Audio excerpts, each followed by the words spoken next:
Vale. Ay, sobrecarga el codificador, no me jodas. No me jodas. No me jodas. Vale. Parece que ahora. Vale. A ver. Parece que ahora ya no hay sobrecarga del codificador. Hay que... A ver, un momento. Debería haber empezado ya esto, porque son las 22. Bueno, para que no sepa, vamos a ver el New Game Plus Showcase, ¿vale? Voy a mirar un momento qué se... Bueno, está aquí el anuncio del Lidl. Espero que el Lidl no nos sponsoriza, ¿vale? No es sponsor el líder oficial de Frikis de momento. Pero un momento que voy a poner el New Games Plus Showcase Reacción. Y lo voy a poner en TikTok, ¿vale? Porque, bueno. Y ahora ya está en TikTok todo. Así que vamos a... Se debería escuchar todo perfectamente. Pues bueno, esta es la reacción a este nuevo evento, New Game Showcase. Justo este es el tráiler nuevo que subieron hace poco. Así que bueno, vamos a reaccionar.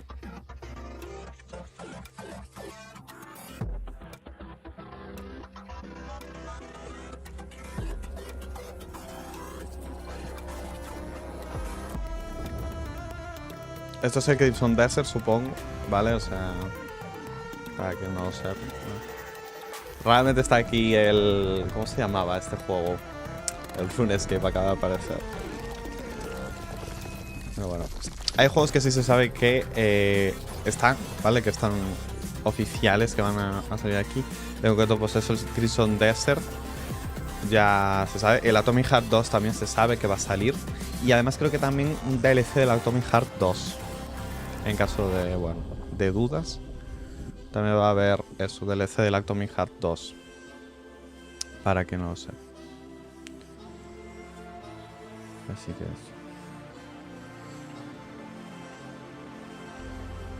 Eso sí, si alguien en TikTok me puede decir si va bien o no el audio de lo que es el navegador del directo este. ¡Hostia! Este juego lo vi en TikTok, el del dinosaurio con la espada. Creo que literalmente se llamaba Dinosaur Blade y no venía en coña. O sea, también está Ubisoft, O sea, también le han dejado utilizar algo del The Division.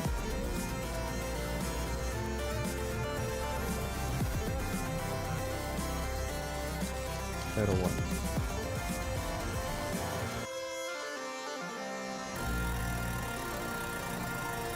Y un momento que añado la historia. Esto. Y ya podría estar a 100%. Welcome to the New Game Plus Game Showcase, a new initiative built by creators who love games for what they are and not just the games that pay to have them promoted. First up, I'm Hunter. Van a ser 3 horazas, 3 horazas y media. Esports events, and I work on social accounts for a ton of different games.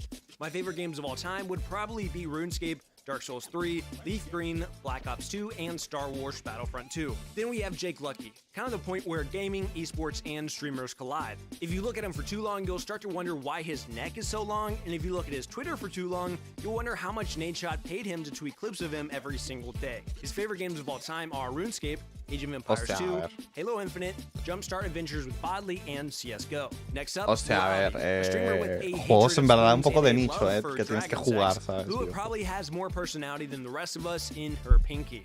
Her favorite games include Baldur's Gate 3, Cyberpunk 2077, XCOM 2, Witcher 3, and Mass Effect. XCOM 2 es loco. The mind of a critic with the heart of a fan.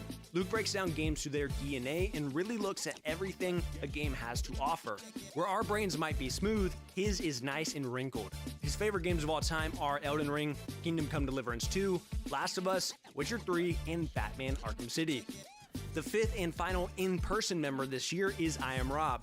Rob came from the hell of making Call of Duty videos to the other hell of platinuming games. His favorite games of all time are Os juro que Witcher 3, ninguno de esos los Halo 3, conozco, ¿vale? O sea, Batman Arkham lo City, cuentan como X-Men estos Legends, tíos and en Call of plan... Duty Modern Warfare 2. Pero Not to no, be confused with Call of Duty Modern Warfare 2 or Call of Duty Modern Warfare 2 Remastered. Then our final member is Blue chiste Thunder, lo hará the hecho. man who is always spotlighting the next hidden gem before anyone else sees it coming. O sea, que tenga He just detrás had a ahí beautiful el... second child that luckily Max takes Payne after his 1, wife, so he's not here in person, but was a major part of the showcase. His favorite games of all time are Resident Evil 2, Silent Hill 2, Elden Ring, The Last of Us, and Metal Gear Solid 2.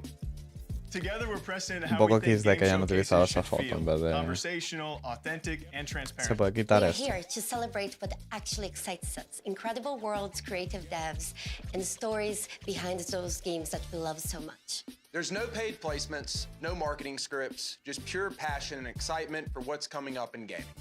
You can expect a wide range of content, including new trailers, fresh gameplay, developer interviews, behind-the-scenes content, and even some updates to your favorite games.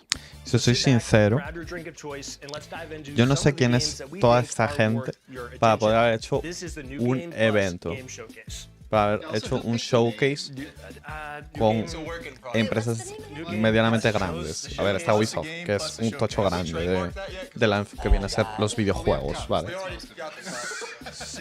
Y que está también Crimson Desert, también está... There's no changing it now. Cheers. Supongo que esto ya será grabado, ¿vale? O sea, te imaginas que fuese en directo y vas a ser alguna locura, pero lo dudo. All right, guys, so first up, we have three awesome games. We have Blind Descent coming from Owlcat. We have Deep Dish Dungeon coming from Behold and Raw Fury, as well as an exclusive Bueno, de Raw interview Fury está with guay. the Don Walker creative director. Los de Raw Fury saben hacer juegos. Saben ser buen publisher. La verdad, los de Raw Fury.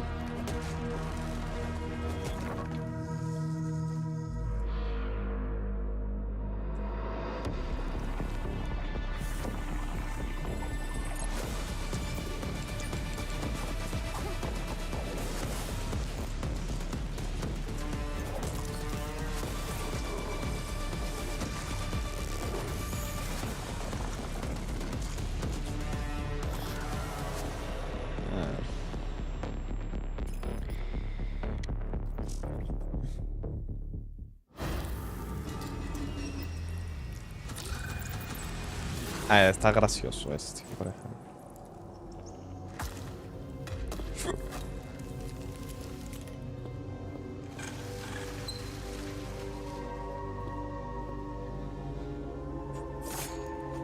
O sea, es gracioso porque este evento no lo vamos a hablar en el podcast de siguiente. En el podcast siguiente este evento no va a estar. ¿Por qué? Porque en concreto el podcast siguiente es Cold and Pure Wars 2025. Pero en concreto, pues bueno.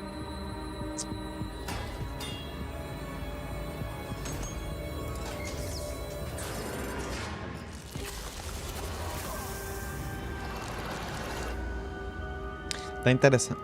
No sé por qué, pero me gusta. Este juego me gusta. Es mi mierda un poco.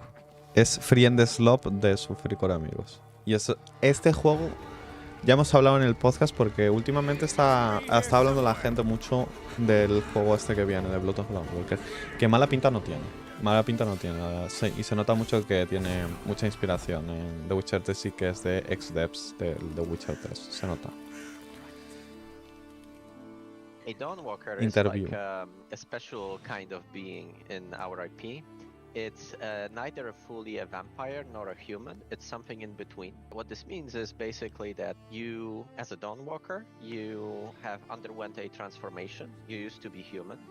And now, during the nighttime, you do get all the powers and the difficulties of being a vampire. Apelación aprobada, you get muchas blood gracias, TikTok. craving and so on. But during daytime, these powers are dormant, and you still have to eat. You have all the weaknesses of a human, right? But also the perks of being human. One of the things that is unique to humans in our IP is being able to use magic, so casting spells. The Dawnwalkers are not very commonplace in that IP. They are very, very rare, rarer than vampires. So you as a Dawnwalker are kind of special in this regard.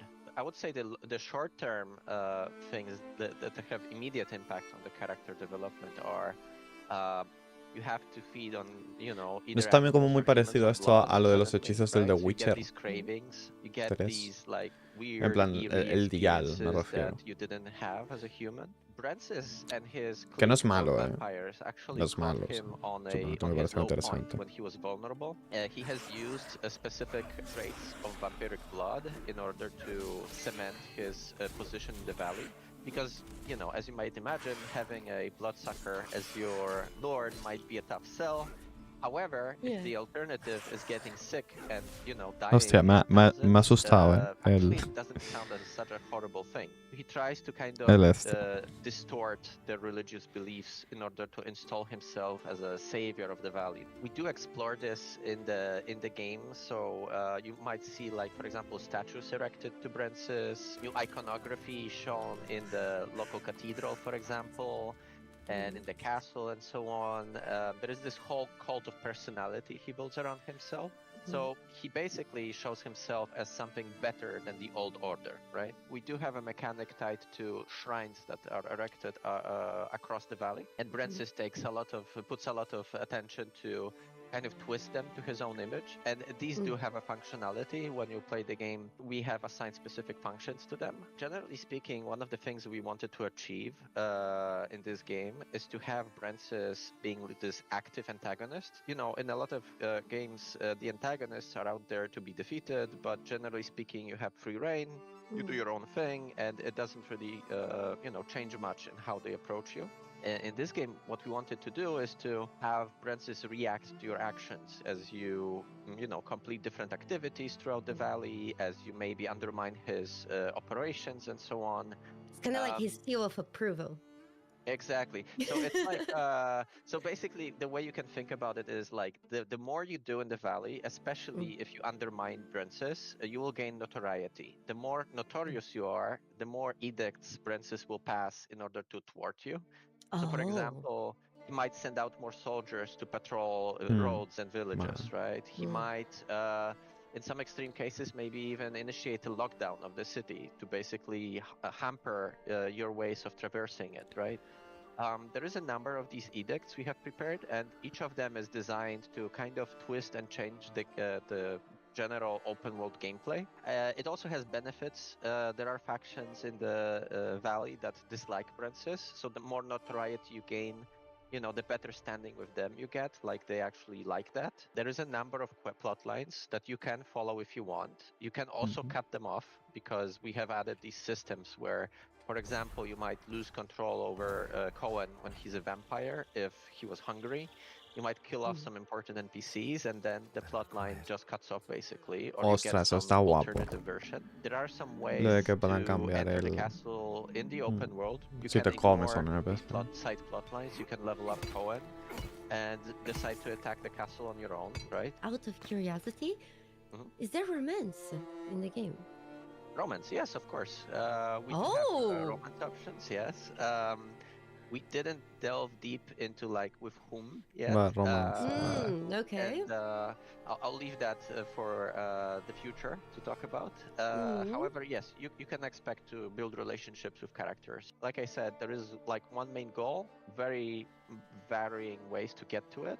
These different ways that you pick will impact, you know, what happens with El combate sí que parece un poco tosco, pero igualmente me parece un juego bastante sólido. Me parece muy sólido. Me daría pena que este juego se estancase en ventas.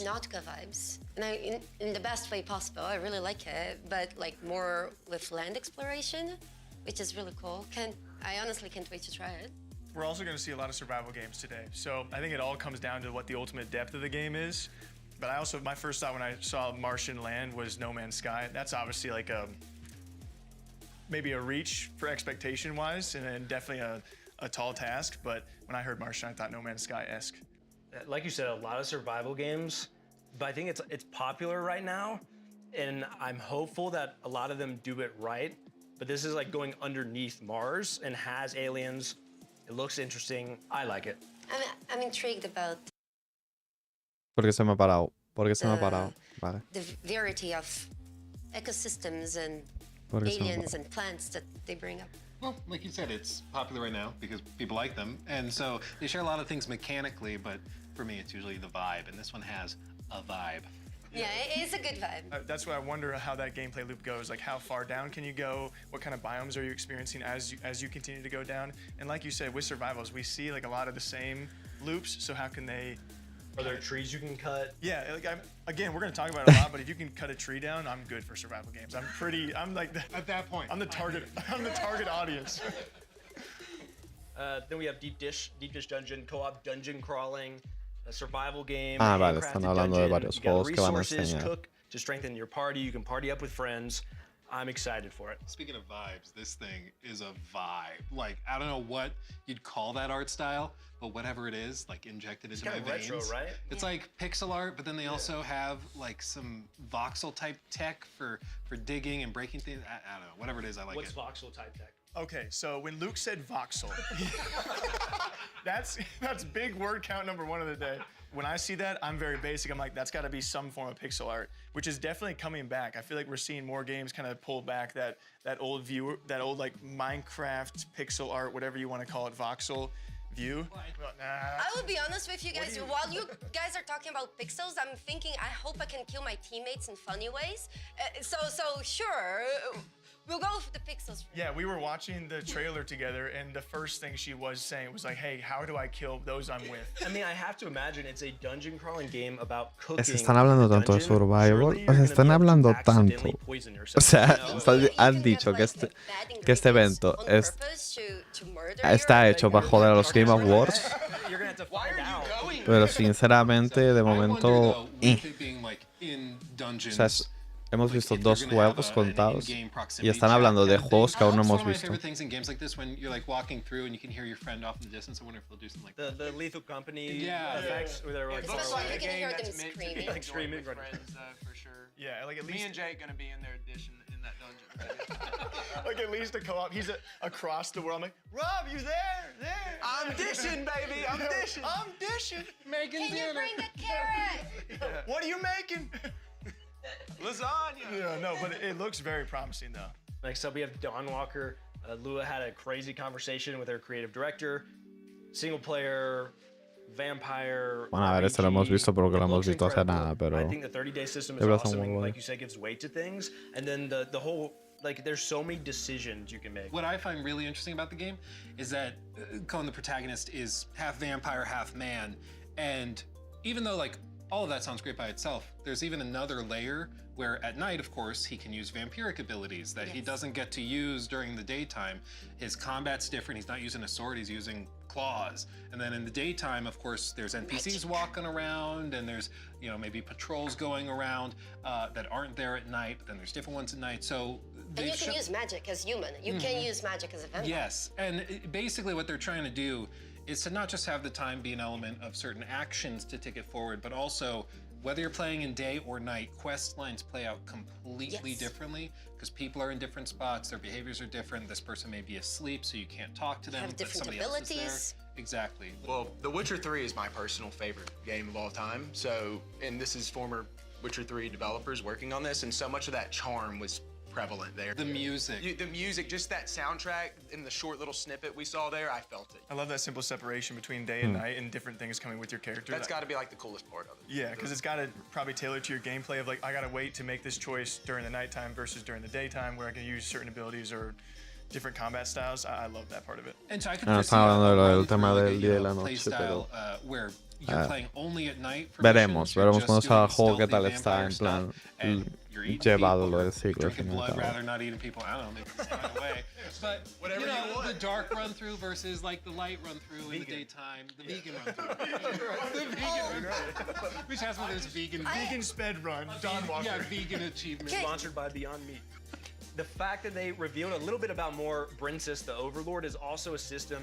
He really talked a lot about systems that they have not spoke on yet at all, and didn't with us either. Like the edicts. As you go around the world trying to find your information, you can side with different people, and depending on what you do, you can make the Brensis quite upset.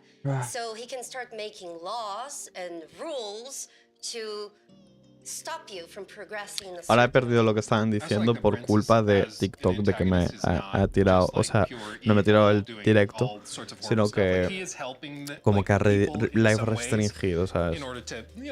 Por estar reaccionando a esto.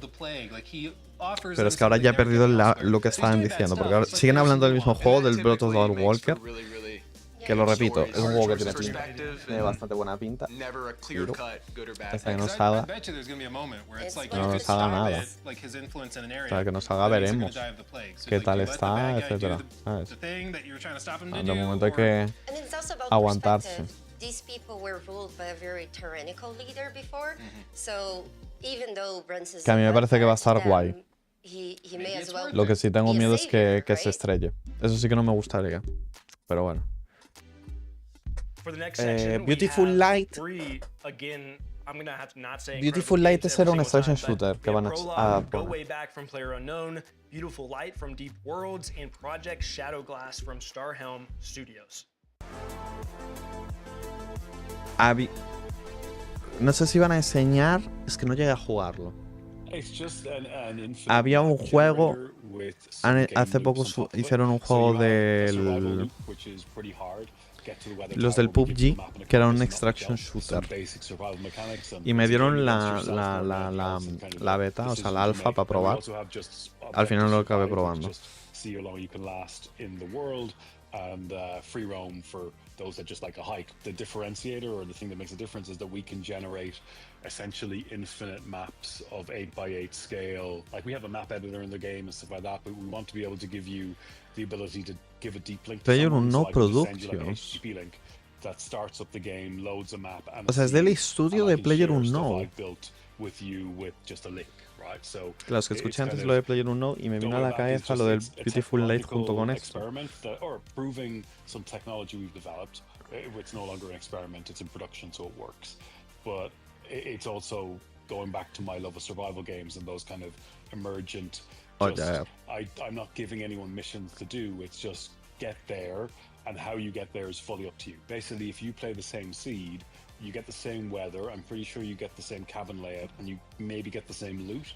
So you and 4 friends could technically race to the weather tower and see who gets there first, because you have the same conditions. And while we don't have multiplayer yet, you have this kind of asynchronous multiplayer that, as long as you can share the seed with people. And I thought, wouldn't that be a cool thing for events? Supongo que con PlayerUnknown se refieren a PlayerUnknown, el que creó el mod del PUBG y etcétera, etcétera. Supongo que se refiere, que es de ese estudio, porque ahora no son los que llevan el PUBG.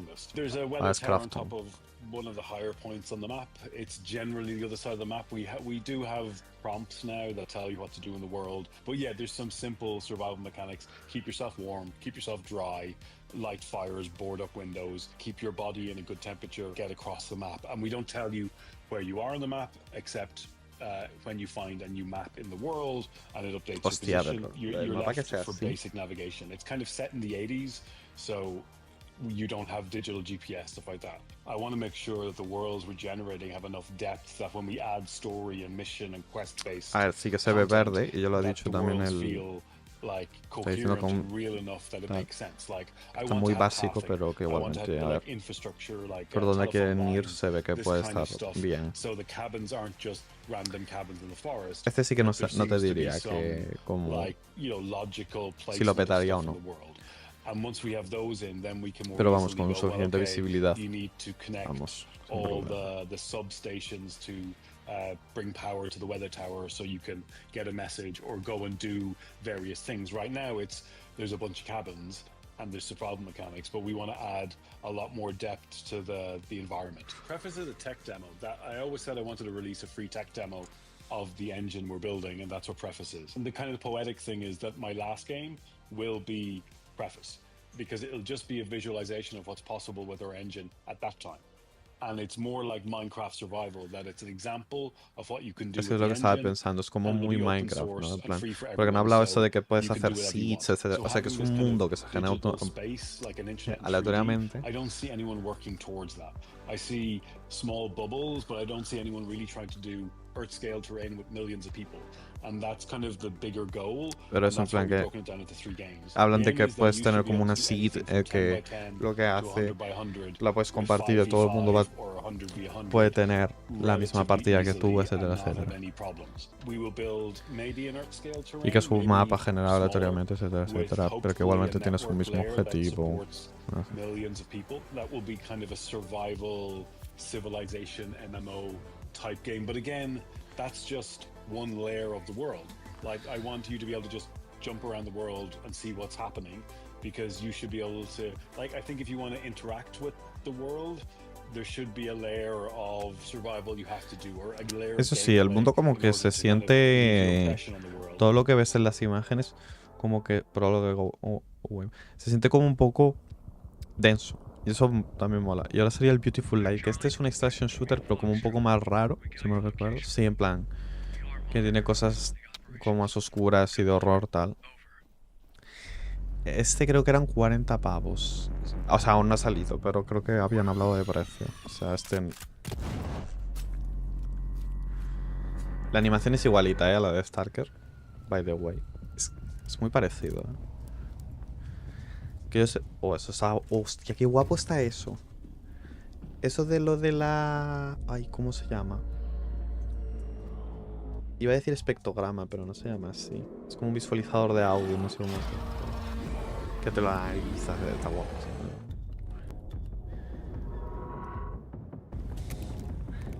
O sea, no sé si al final sí que llegará a ser un extraction shooter. Bueno, sí, parece que sí. O sea, que es como un extraction shooter, pero centrado en el PvE. Se ve, vamos, se nota bastante.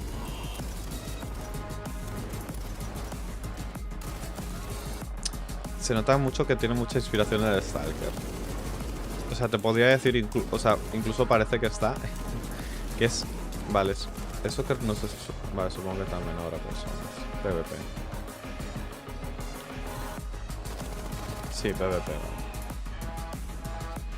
Pero no te voy a... Ah, que también puede ser... como en el...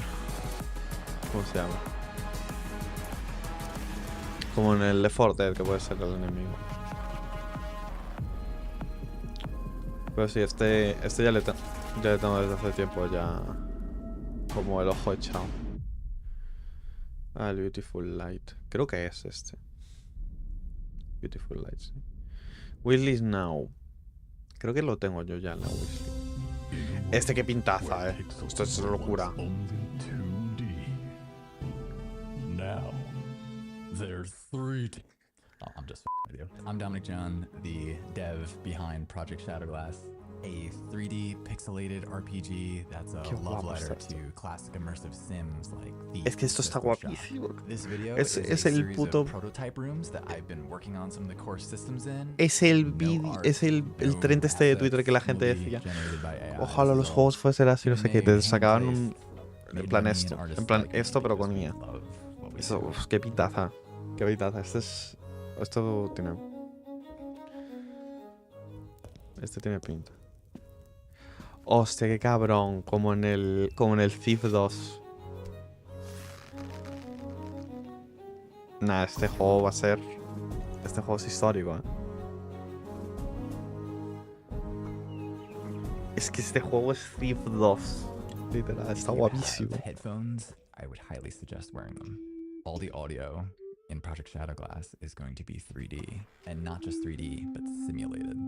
The music emanating from this orb is going into left ear. El audio RT. Este es Real RTX. RTX instalado. Esto está guapísimo. Qué guapo.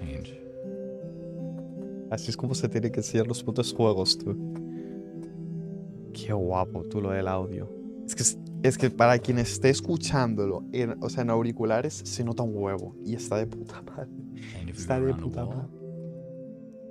We can still hear it coming from the opening. Está guapísimo, está guapísimo.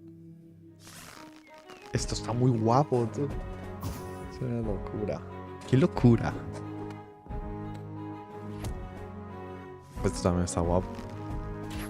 Físicas, duro, joder. Se lo está currando muchísimo. Esto lo Gloomwood y Thief al fin y al cabo.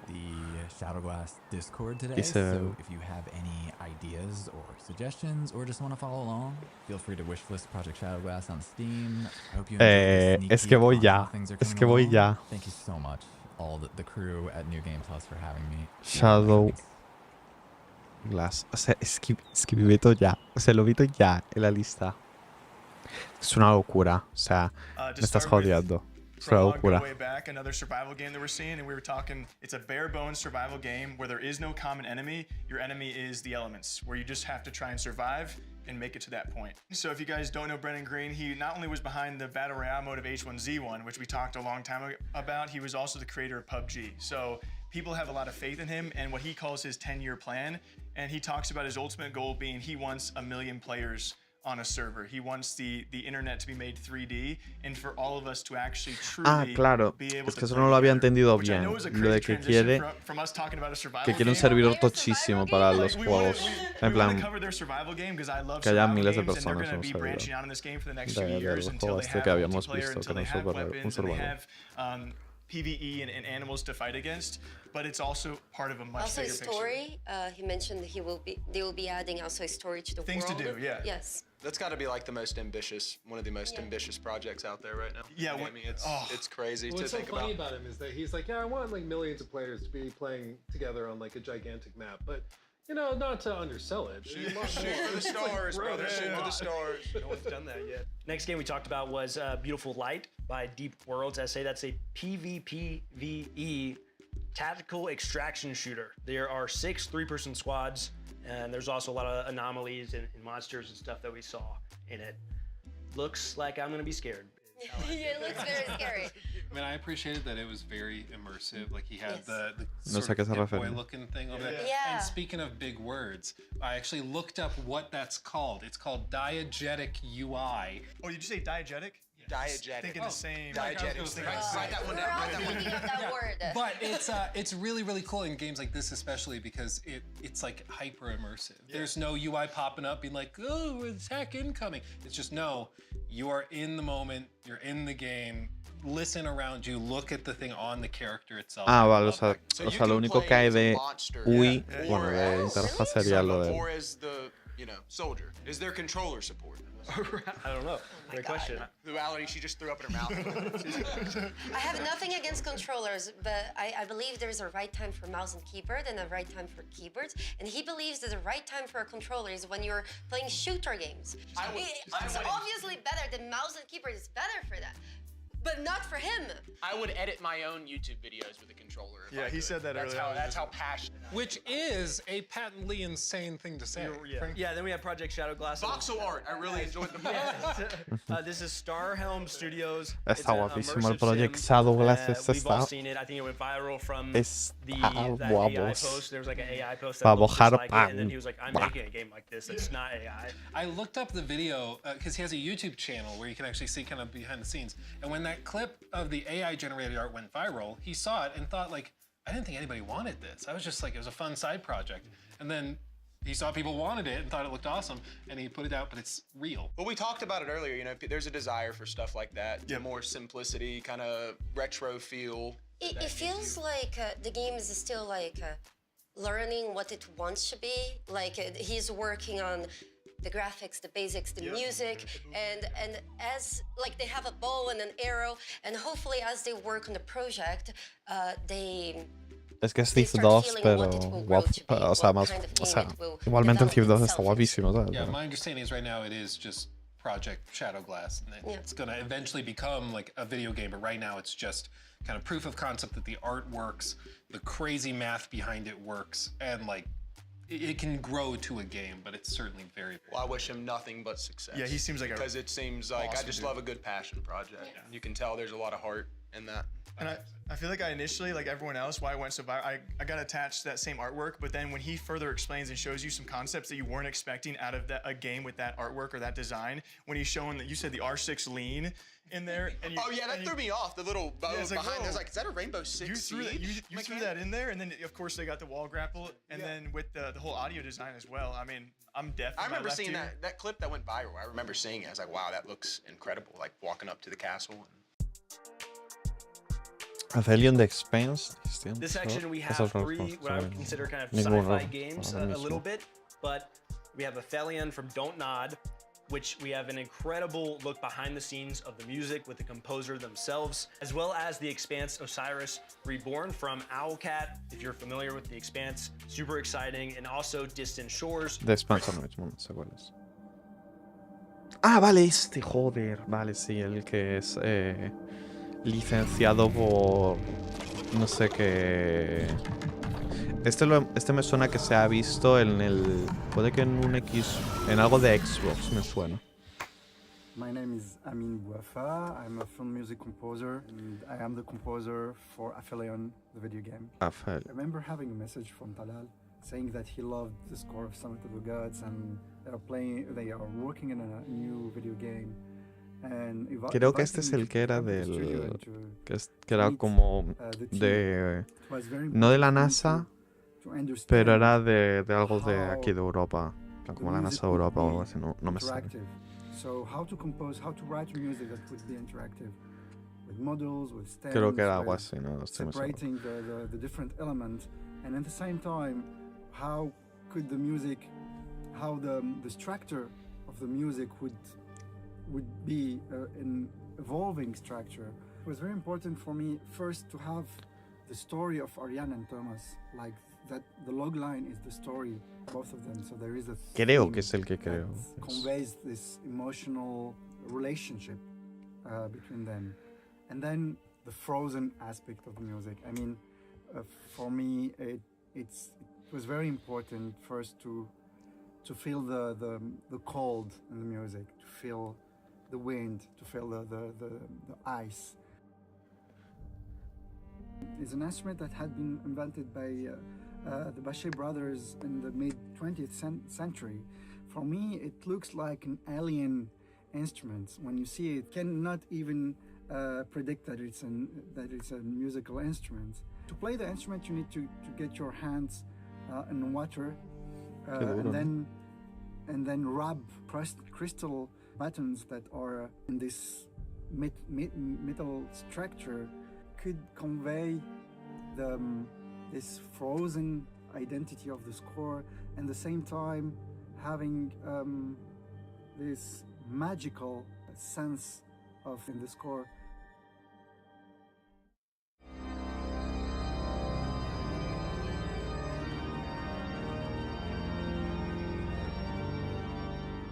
There is a sacred feeling also to this planet. It's a huge planet, but I wanted to get this huge instrument and that it could also play very soft. The organ has a lot of sounds. It could be very soft, it could be very aggressive, it could be large, it could be intimate. For me, it's the planet. The planet could be very welcoming and suddenly very, how to say, very dangerous and very sacred at the same time. So I thought that the organ could give this majestuous feeling to the score.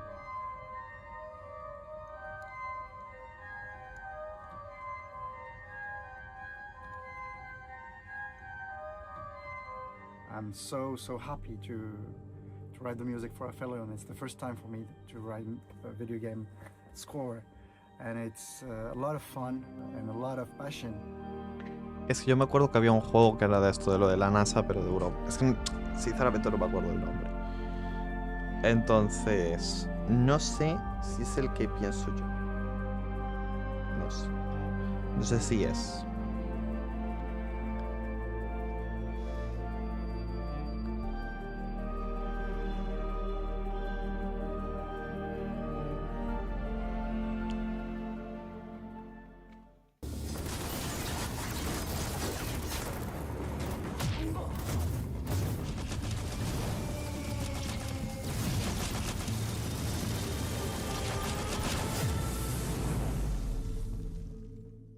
Es que el de Expanse no sé cuál es.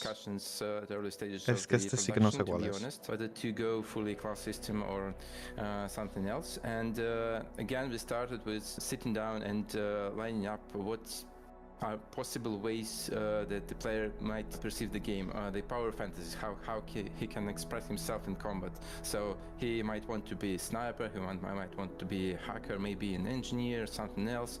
As we designed those playstyles, we thought how to mix it up a bit, how to let player to experiment with what he encounters during the game. So, for example, O sea, no es como que la interfaz muy... No la interfaz, sino como que se me hizo...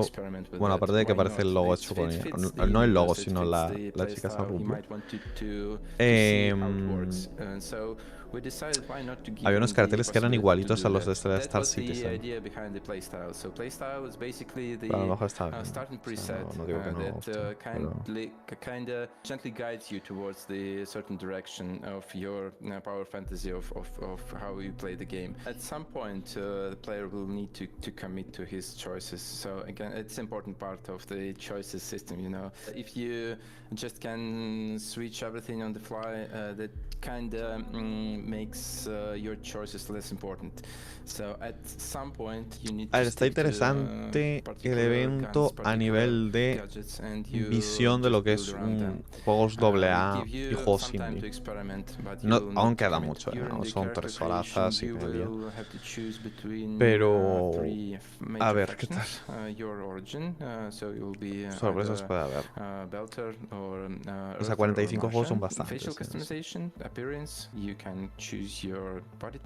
So you will be playing as a pink water mercenary with different type of origins that you will create. You will have your sibling with the same identical one. They will look a little bit different because they're their own person. They have their own personality. These events are set during the first 3 books, I think. You will start on Eris and witness basically the events from a different angle, and this part will be to some degree shown in your character creation. Every companion should belong somewhere in the universe, and they have their Justo que vengo de jugar Ace Combat. Maniobra loca. Their acquaintance, they have some background story, their own struggles. All this stuff will influence how they perceive the situations player encounters. So in every major plot event, they will have their opinions. They might hint you towards some decisions. They might provide you some assistance, or maybe even some crucial contacts to go for help, for advice, for military support. Maybe. Of course, they will have their own stories, their own struggles, and you can choose to help them, or maybe to ignore their own stories, totally depending on how you want to be invested in this particular companion. The choices you make for those companions also will matter in long term. Yep, some of them will have romances, and you can see on our background companions. Es que la interfaz, muchas cosas como que de la interfaz y todo se me hace muy del Star Citizen. Entiendo que el Star Citizen no ha creado este tipo de cosas, obvio. Es interesante cómo...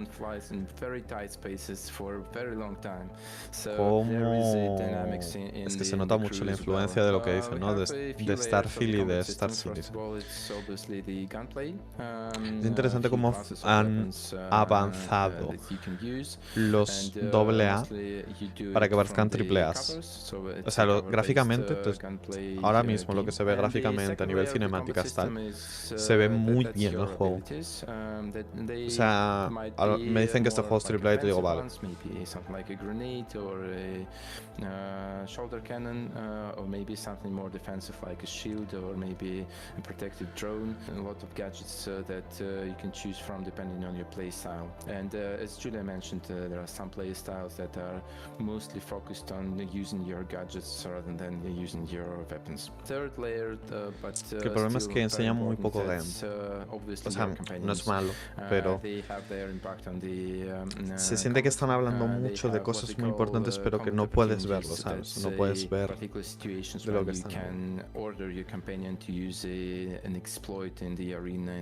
environment to gain a certain advantage in combat. We decided against the management, the gameplay part of the survival stuff. So you won't be counting your gallons of reaction mass or how much water you need to recycle before it dries out, nothing like that. But still, the expanse universe is very dangerous. So in terms of narrative, the survival will be a part of the game. You will have a tremendous enemy. You will have a lot of very dangerous situations that you will have to get out somehow. There will be a lot of survival in terms of your player experience, just not as a particular mechanic. You will be able to fly around the solar system. You will be able to visit various planets. We mentioned it before. La voz de fondo me rayó. Have Luna, Mars, Ceres, Io, and some other cool places to visit. And some of those places. Bueno, está guay eso de que puedas ir por el sistema solar. Que no intenten decir algo en plan como, yo que sé, en Starfield. Va a haber 1000 planetas. 3 están hechos, los demás no. Pero es una locura. O sea, que esto de verdad sea un doble A. Me parece una locura. Es increíble que esto sea un doble A. O sea, sinceramente. Wow. Welcome back, Aaron. We trust your flight was smooth.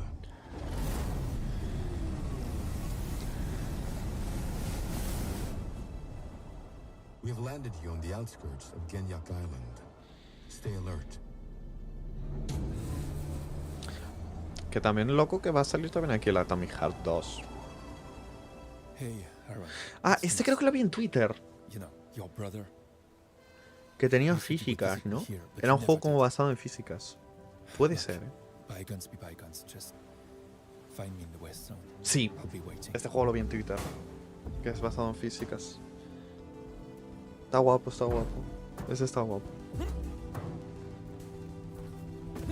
Está muy chulo este, sí. Sometimes I dream about what's under the ocean. O sea, pero llega súper lejos, ¿no? Waiting to be explored. Pero está muy guapo, está... Este basado en las físicas. Lo vi en Twitter, está muy guapo. Sí que vi mucha gente hablando de no sé qué. Porque hubo en su momento, hace tiempo, rumores de Half-Life 3, tal. Y hubo, no sé si fueron esta misma gente o fue otra persona o algo así diciendo en plan, como tenemos nuestro propio Half-Life o algo así, ¿sabes? Y no queda bien del todo. Pero igualmente es un juego que tiene una pintaza increíble.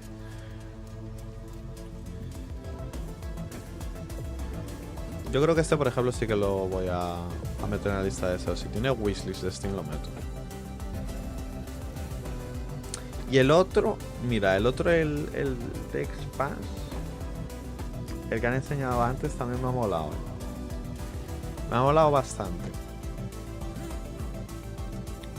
Para ser un juego que no conocía tal, que tampoco, que bueno, me he empezado quejándome al principio tal. Está guay. Bastante. A mí me gusta.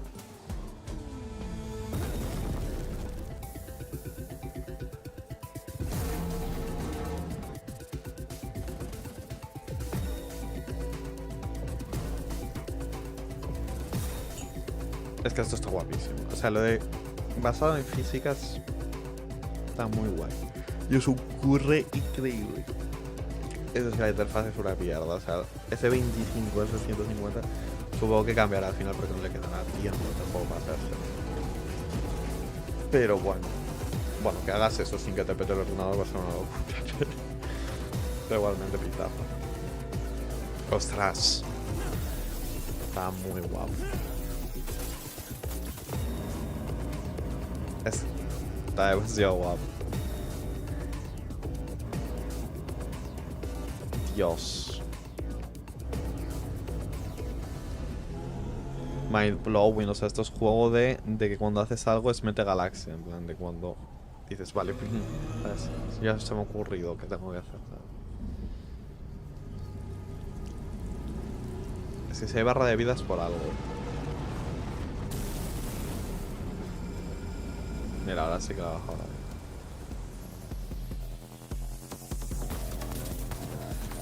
Vale, sí, es porque hay enemigos, pero enemigos puzzles, ¿sabes?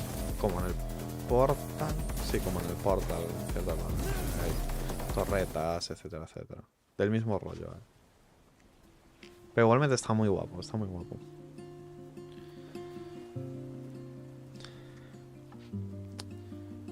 O sea, tú ves esta arena que es medio petróleo tal y dices, vale, a ver, este juego no es un portento gráfico. La canción, bueno, está guapa. Pero es eso, o sea, yo veo un juego que está potente a nivel de física, es el punto del juego, no es Distant Shot. Por favor, que tenga wishlist, exactamente, Distant Shot. A ver. Let's start with Aphelion. My understanding is it's a dual protagonist game, so you'll actually be swapping back and forth as they sort of work together. And I'm sure there's parts where you're separated, parts where maybe you're together. Le acabo de meter ya la licencia de la Aphelion. There's so much potential for stories like that. The dual protagonist. El Aphelion es el que está diciendo yo, que creo que es de eso, pero no estoy seguro. Si es oficial, no sé qué. No. Sí, vale, colaboración con la Agencia Espacial Europea, con la ESA. No, ESA. O ESA. From a game being a good game to a memorable game, a game that will stick with you in a long time. And Donut has a y así encuentro el otro antes de que hablen de él. Mira, voy a meter el blog de The Walker. Hostia, van a enseñar algo de Lost War 2 también. Bueno, es verdad, el Crimson Desert también. El de Expanse este es que tiene muy buena pinta el que enseñaron. Y hay uno que se llama X-Killer que tiene aquí una... Bueno.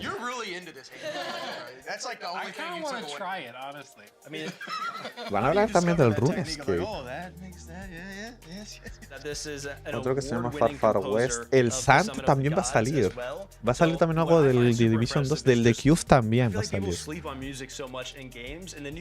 El Gallipoli, que va a ser un nuevo juego de los del... Ay, no me sale. De los de la Primera Guerra Mundial, que tienen como varias frentes. Y cada frente es un juego. Like video games has some great music, like it's one of those things when it's working, you like a lot of time you don't think about it. When music is really good, you don't really think about it. Ah, que el prólogo de Go Way Back ya se puede comprar. Son 20 pavos, 197 reseñas. Hostia, va a salir el Days Attack. Me cago en Dios, el del tren. El del tren de skate, chaval. Hostia, el X-Killer. El X-Killer es lo que quería en mi vida. Un western cyberpunk. Tiene que aparecer ya.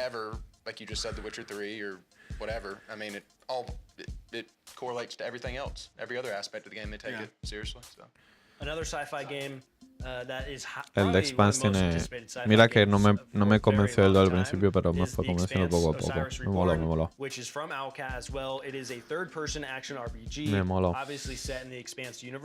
The Expanse is a book and it's a show, so they are taking inspiration from both, but at the same time it doesn't require previous knowledge of either for you to be able to enjoy this. In this game, you're going to be living more or less through what happens in the show. However, from a different perspective, from a different side, with your own group of people, with your own environment, that you got to make your own choices. I think an important thing to frame all of the Expanse game with is that coming from Owlcat, they are a studio that did like Rogue Trader, for example. Their bread and butter is intense, gritty narratives with unbelievable levels of roleplay depth and choice and consequence, complex systems that interweave. And so seeing them go into this, which is of course a third-person cover-based shooter with many RPG mechanics, it's a different road. And I asked them about that in our interview and was like, how did this happen? Because typically they do sort of an isometric thing. And they just said when we decided we wanted to tackle the Expanse, it just Creo que el problema es que se echan demasiado tiempo hablando porque tienes al dev hablando, al developer hablando y luego tienes a esta gente hablando, ¿sabes? Si te quedas hablando. It looks kind of like Dead Space meets Gears of War, It's kind more of like gameplay-wise. Mass It did. Yeah, Mass Effect as well. The choice and the reputation you have with your companions will change because your companions, they told us, will disagree with some of the stuff you do. They'll get upset or They'll have their own opinions. They'll have their own opinions, and they also, one interesting tidbit they mentioned was that when you are making choices in the game, they're not necessarily going to tell you if that was a big moment, if that what you just said to them is going to seriously affect this thing over here. It will, but that's all behind the scenes. Their game was Distant Shore, Brittany. This is what went viral as almost a portal with magnets, and I think it looks like a lot of fun. It's such a unique concept. I could see it being big time. You know, it's one of those games like you didn't know you wanted, but then you see it, you're like, oh, that looks like it tickles a part of my brain. Yeah. Like we've seen versions of it before, but with everything it combines, because it makes everyone think of a different game when you see it. Because we've heard Half-Life, we've heard Portal. I thought of Only Up during some parts of it. Yeah, it had Only Up. In other I thought Mirror's Edge a little bit with like the parkouring. Only Up. See, it makes us think of so many different things at once. So I think it's gonna do. Just really watching some of that gameplay, I could see the rage already. Oh yeah, the boss. Oh yeah, not happening. Well, and I think it's also really cool that they have boss mechanics because like you can tell it started with the idea of using magnets to like manipulate the environment, but then they're like, okay, well we could raise the stakes, take it up a notch with these boss fights that are organic in the space. And it also mixes up because it's not just a puzzle game, so there is more to it and more that you. Yeah, there's a world that he even showed as well. It's more than just a puzzle game, like there's a narrative behind it. Exactly. Like they could have just stopped with the puzzle game. I think a lot of people would have been perfectly happy with that. But then they go and build on that with a story, boss fights, all sorts of stuff. Yeah, if it's not just reach a destination or do a final thing, but it's actually a narrative, like you said, that's really cool. I think it's one to keep an eye on. Yeah. El Abowed y el Grounded 2. Dos juegos de Obsidian. Updates coming from Obsidian, that being some updates for Avowed as well as Grounded 2. We also got exclusive time with them and had some interviews which were very exciting. El problema de la Abowed, o sea, no lo he jugado, pero es que el problema de la Abowed es que he escuchado reviews mixtas, pero no mixtas en plan mal, sino que he escuchado a gente escuchar mal y he escuchado a gente hablar muy bien, ¿sabes? Entonces no sé genuinamente qué es, o sea, sobre este juego, casi nada, o sea, no sé dónde posicionarme, en general no me puedo posicionar porque no lo he jugado, ¿sabes? Pero me hace mucha gracia. Es un juego que si fuese realista, en plan, si las notas de verdad fuesen realistas en el mundo del videojuego, sería un 6. Porque hay gente que le gusta y gente a la que no le gusta, ¿sabes? Entonces eso es la Abowed. O sea, me llama la atención en esa parte la Abowed. Es lo que más me llama la atención.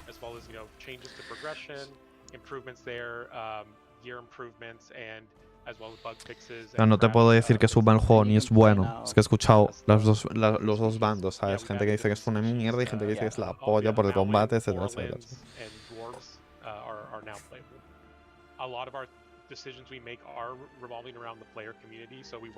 Supongo que esto será una actualización a nivel...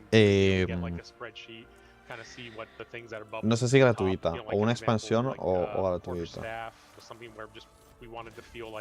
More like a wizard, right? That kind of wizardy vibe, as well as playing as Orlans. Like I think players just were bummed that we didn't include that in the base game. So I mean, it really comes down to like the time and what the community wants, and that's kind of how we decide to go about it. Yeah. We notice like players really role play their characters in the game, so we always want to give them as many options as we can to like customize their features or character, you know, to kind of have this fantasy in this world.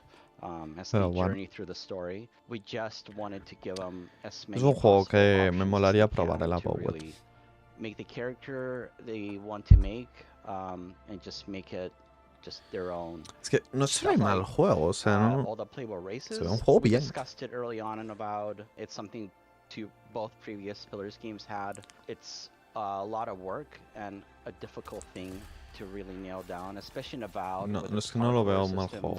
Yo, sinceramente lo veo un juego que está bien. Y todo lo que he visto en general. Different sizes, they're different shapes, they're Lo que sí siento es que el Obsidian de ahora como que parece que hace muchos juegos inspirados en las cosas de Bethesda. En plan, el Outer Worlds es como un Fallout, quieras o no, en plan. Y que esta Bowet como que es como si fuese un Elder Scrolls, ¿sabes?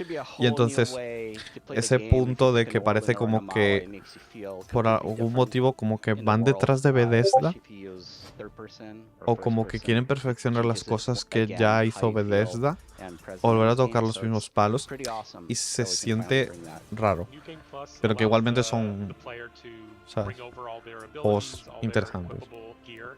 O sea, Outer Worlds 2 no escuché nada, a casi nadie hablar. Escuché a Ñ0RDO decir que era un juego sin más, o sea, es que... Pero que Outer Worlds te lo cobras en 80 pavos, pues que era una locura, ¿sabes? O sea, que no valía, no se sentía de verdad.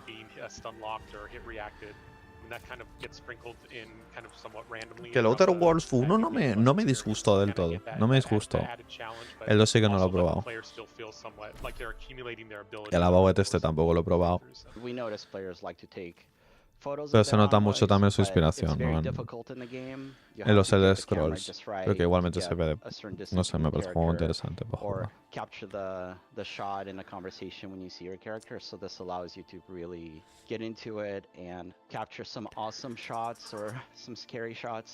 Depending which way you're going. We're super excited to announce that about finally going to come out to PS5. Pre-orders are going to be Vale, viene para PS5 la Bowet, que antes no. Socials and we'll announce when the store page is open. Será una actualización gratuita entonces. Y esto pues bueno, actualización del Grounded 2. Yo en concreto no he jugado ni al 1 ni a este. Nunca he jugado al Grounded. No soy mucho de survivals. Tiene como que engancharme en el survival, tiene que tener como un concepto que me interese mucho para que lo juegue. Si no, no me llama la atención. Es como... Y el Grounded sí que está chulo, tiene un concepto que me mola, pero igualmente no estoy ahora para ese estilo de juegos. Ahora mismo. Craft new materials and new weapons. As you go and gain in power and get over those initial survival challenges, you can sort of get into the story of what has really happened in this park. A number of huge updates planned for the park. This is the first big content update that we have. We've been calling it the winter update. It's really about adding in this next big chunk to the park, and that comes vale, o sea que es una actualización tocha. Very exciting for us. With this winter update, which is the community garden, is attached right to that early picnic area. On the map, it's just to the east of it, behind the gigantic statue of Tully and Burgle. This was our opportunity to really start delving into a brand new biome with everything that entailed. You've got a vegetable garden, you've got a greenhouse, and you've got a pumpkin patch. All of these introduce a lot of new and different types of artwork and places for the player to explore. And then, of course, we need all the insects that go in these areas too. And so a ton of new insects that are in there. As I love to say, all of these insects, you can fight. Maybe they're docile and you can attack them. Many of them are aggressive and will attack you. And regardless, you fight them, learn their tactics, and then eventually turn them into fashionable attire and new weapons. Going to a new biome, a new area in the park allows us to fully lean into what makes the park unique from the backyard. And for us, that means that mixture of really organic structures as well as that man-made touch, that this was designed by humans at, human level. O sea, yo no soy aquí ni muy dado al Grounded ni nada, ni sé casi nada. Pero supongo que es como una expansión como de zona, ¿no? O sea, de normal es el jardín, pero ahora como que te van a poner eso, ¿no? Lo del invernadero. Entiendo, ¿no? Bueno, y las armaduras estas, ¿no? Bueno, criaturas nuevas. Eso sí, me mola cómo están como animadas los animales. Bueno, los bichos, no animales. Me mola cómo están animados. Me mola mucho, en plan, las animaciones que tienen. Las animaciones de Stand on Needle. Eso sí que me mola mucho. Y los sets de armadura están bastante bien. O sea, no sé, como que tienen un rollo que me mola también. Por ejemplo, esa. Joder. Es que está muy guapo que haya tanta variedad de enemigos. Me está convenciendo el Grounded 2, en cierta forma. Me está convenciendo el Grounded 2. El 1 no pero el 2 en concreto, no sé. Me mola demasiado lo de que haya tantos bichos. En plan, y que cada uno tenga su mecánica y su forma de luchar. Eso me mola mucho.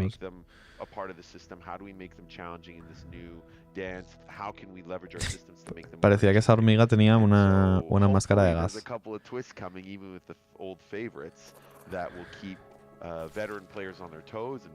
Me mola. O sea, pues a lo mejor le echo ahora un... Y que puedas tener este tanque, está guapísimo, ¿no? Joder, pues nunca me había molado el Grounded, nunca me había llamado la atención.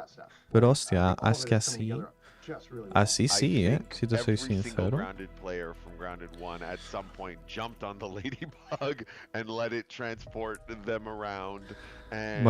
a ponerlo en la lista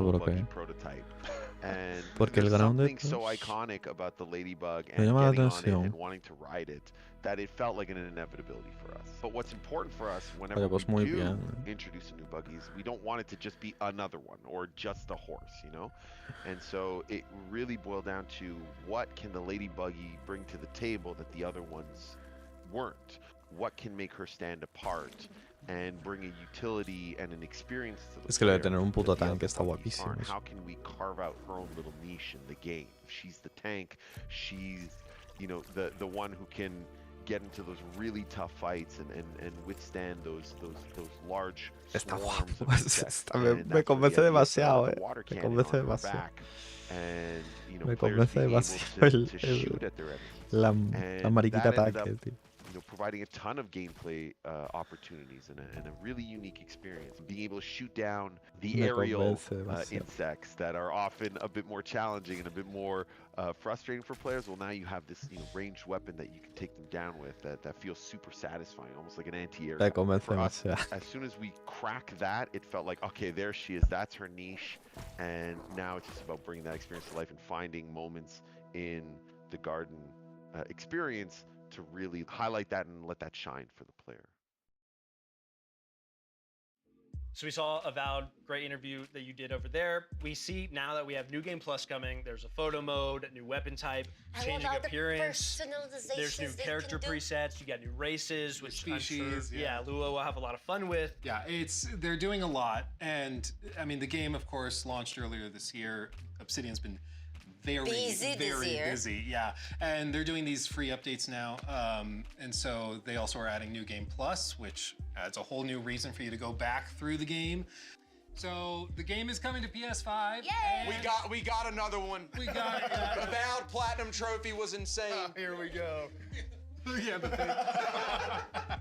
Yeah, but it's coming, and it's available for pre-order as of right now, going live. So right now, so check it out. And when I talked to them, they were saying how important the community is to them, how they've listened to a lot of their feedback, like adding arachnophobia mode on Grounded. I was gonna say, Luke, if I'm scared of spiders, what do I do? Yeah, there's arachnophobia mode. But that's kind of their driving force, is looking at the community, what the community is saying, communicating. They're like, hey, we'd like more species and more customization options in Character Builder. Okay, we'll do that. And it's just really nice to see them do that. They could put it in a paid package, but they're not. They're just, it's a labor of love, and that's... I really like how, as you're going to New Game Plus, you can also change your character's appearance. So you keep some of your skills and stuff, but if you are tired of how your character looks or you want to do something new, try a different race, you can do that by just going to New Game Plus. You don't need to go back to the beginning. Besides that, we also had Grounded 2, which is bringing the Garden of Brook Hollow Park that is now going to be open. So it's a new biome, they have new creatures, new tools, a new mushroom brick material that you can build more stuff with, and also a new ladybug buggy. cute. A ladybuggy. So sweet. For those of you watching, it's a play on word. Allow me to explain. Ladybug-y, because you can mount it and ride it like a buggy. Yeah, and speaking to listening community, they also take a lot of feedback. This is a game that launched back into early access back in July, and so this is a major winter update is what they're calling it, and it was heavily requested to have more types of transport, which they are still planning more for the future that people can be excited about, but they always listen to feedback about, you know, should an insect be an enemy? Should an insect be what they call, you know, is it docile or docile? I'm from Iowa. Whatever you prefer. Yeah. Different insects can be friendly, some can be enemies, and then of course they can also treat them now as transport as well. You looked at Luke when you asked. Well, I'm not looking at you.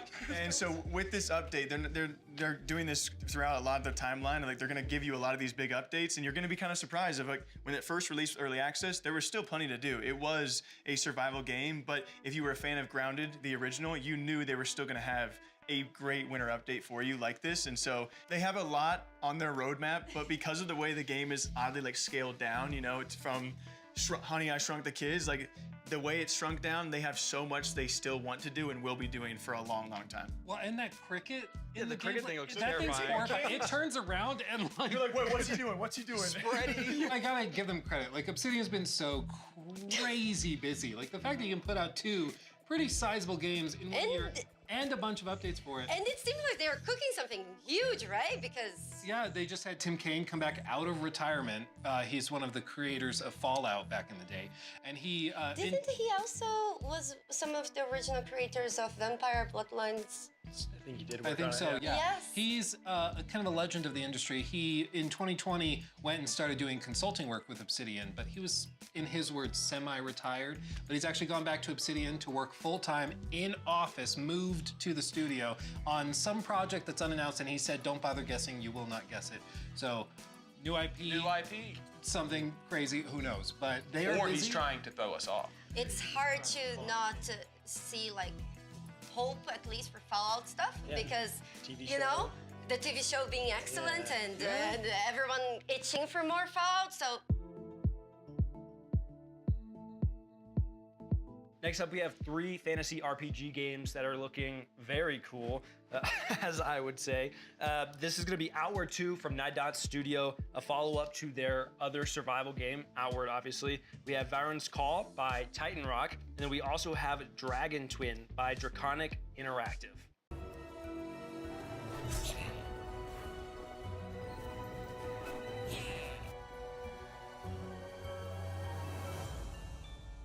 Outward is an open world RPG, which for once you're not some kind of special superhero or the last child from a prophecy. You're just a dude or a dudette. And the reason why we are downscaling who the player is because they want to be immersed more than they want to be powerful. And that was the big change in our approach. And we made all of our design decisions to be in alignment with this vision. If you were just a regular person and you wanted to think like a human would, but in a fantasy world, it's when you are aloof, when you're just like, that's not so dangerous, I've done it before. And that's when life just snaps back at you, right? In real life, that's like that. It should be like that in the design as well. So one gigantic thing is the character creation. In Outward 1, like, we had very ugly protagonists.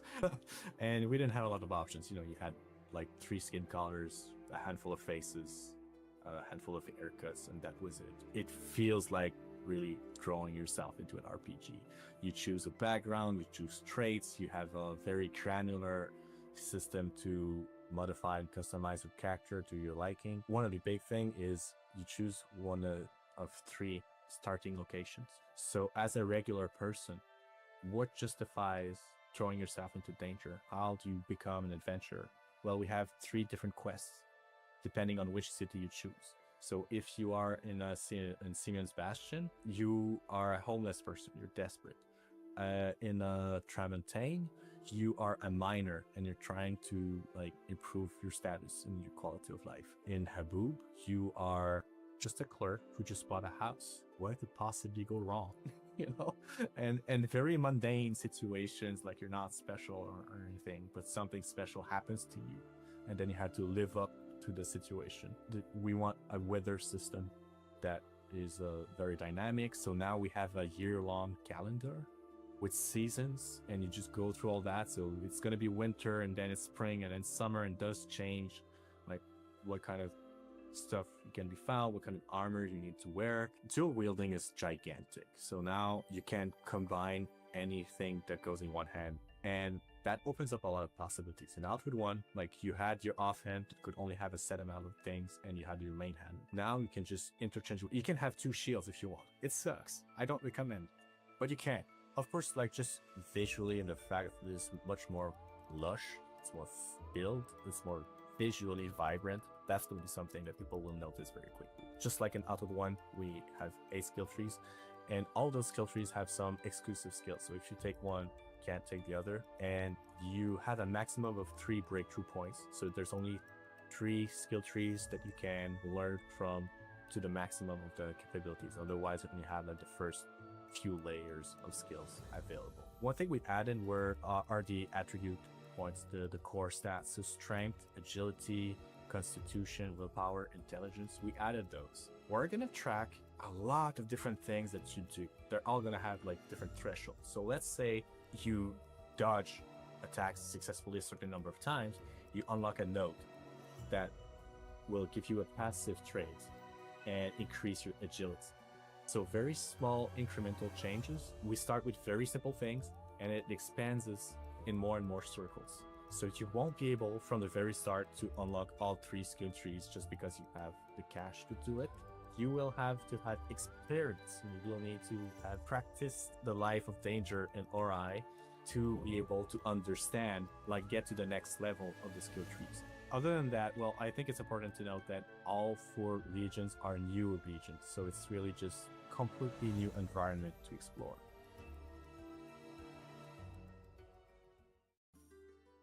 Today we're going to be taking a deep dive into our upcoming action RPG, Varen's Call. The world of Leda is entirely shrouded by darkness on one side, while scorched by endless sun on the other. These incredibly hostile areas are known as the Forsaken Realms, which, as you may have noticed, is the name of the universe we are meticulously crafting. Your first steps within the Forsaken Realms will take you to the Vale of Varen, a city on the brink of collapse, and the first of our narrative-focused adventures. You'll step into the boots of a lone mercenary, seeking to answer Varen's call for aid, and maybe earn some gold and glory along the way.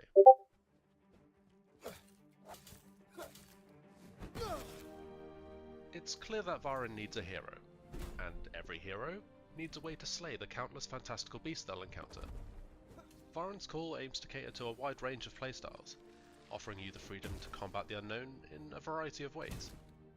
Whether you prefer to be a nimble-footed archer flinging fireballs between arrows, or face your foes toe-to-toe as an axe-wielding whirlwind of death, the choice is yours.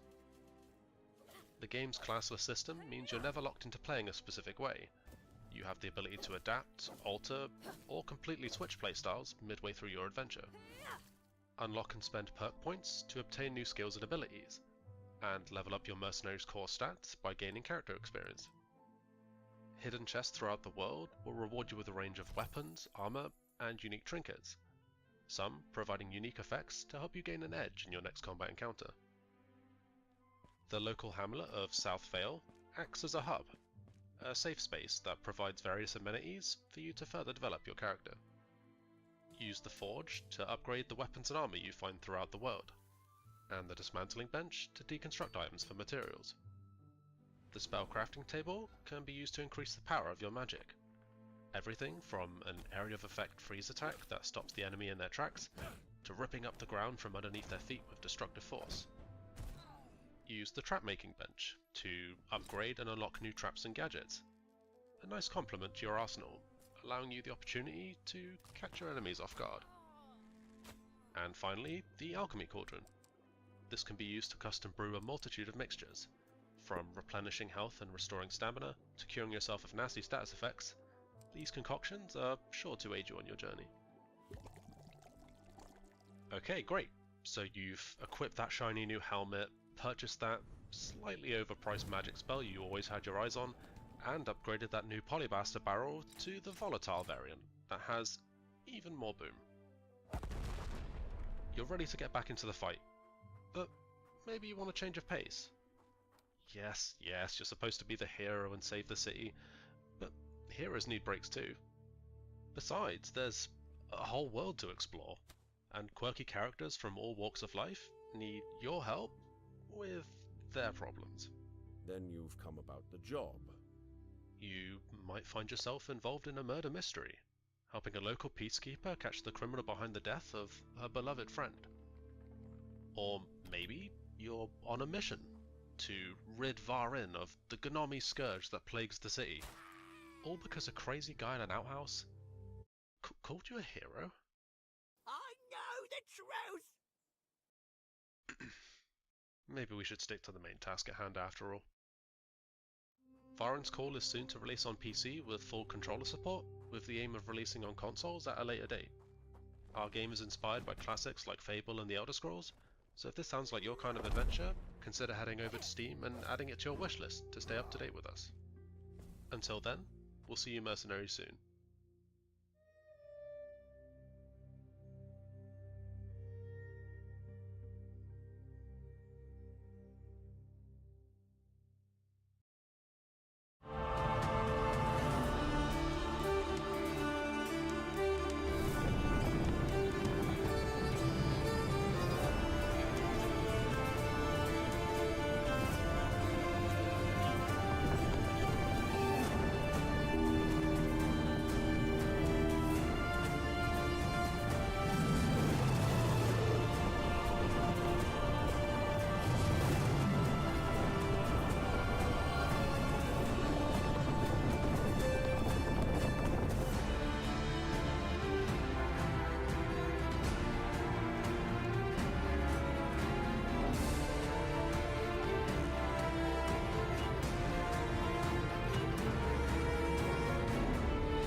First question I had was, how hard is this game going to be? Because the most common question about the original Outward was, okay, this is like, does it have to be so hard? I actually got to play the game in the alpha version, and I got my ass kicked. I'm glad. Deserved. But it's actually amazing. Like, I actually really enjoyed it because exploring this game felt very rewarding, and there's like a camping system, so you can camp like right outside like the enemy zone, and then you prepare like your weapons and everything to wreck the enemy, because if you don't prepare, oh, you're in trouble.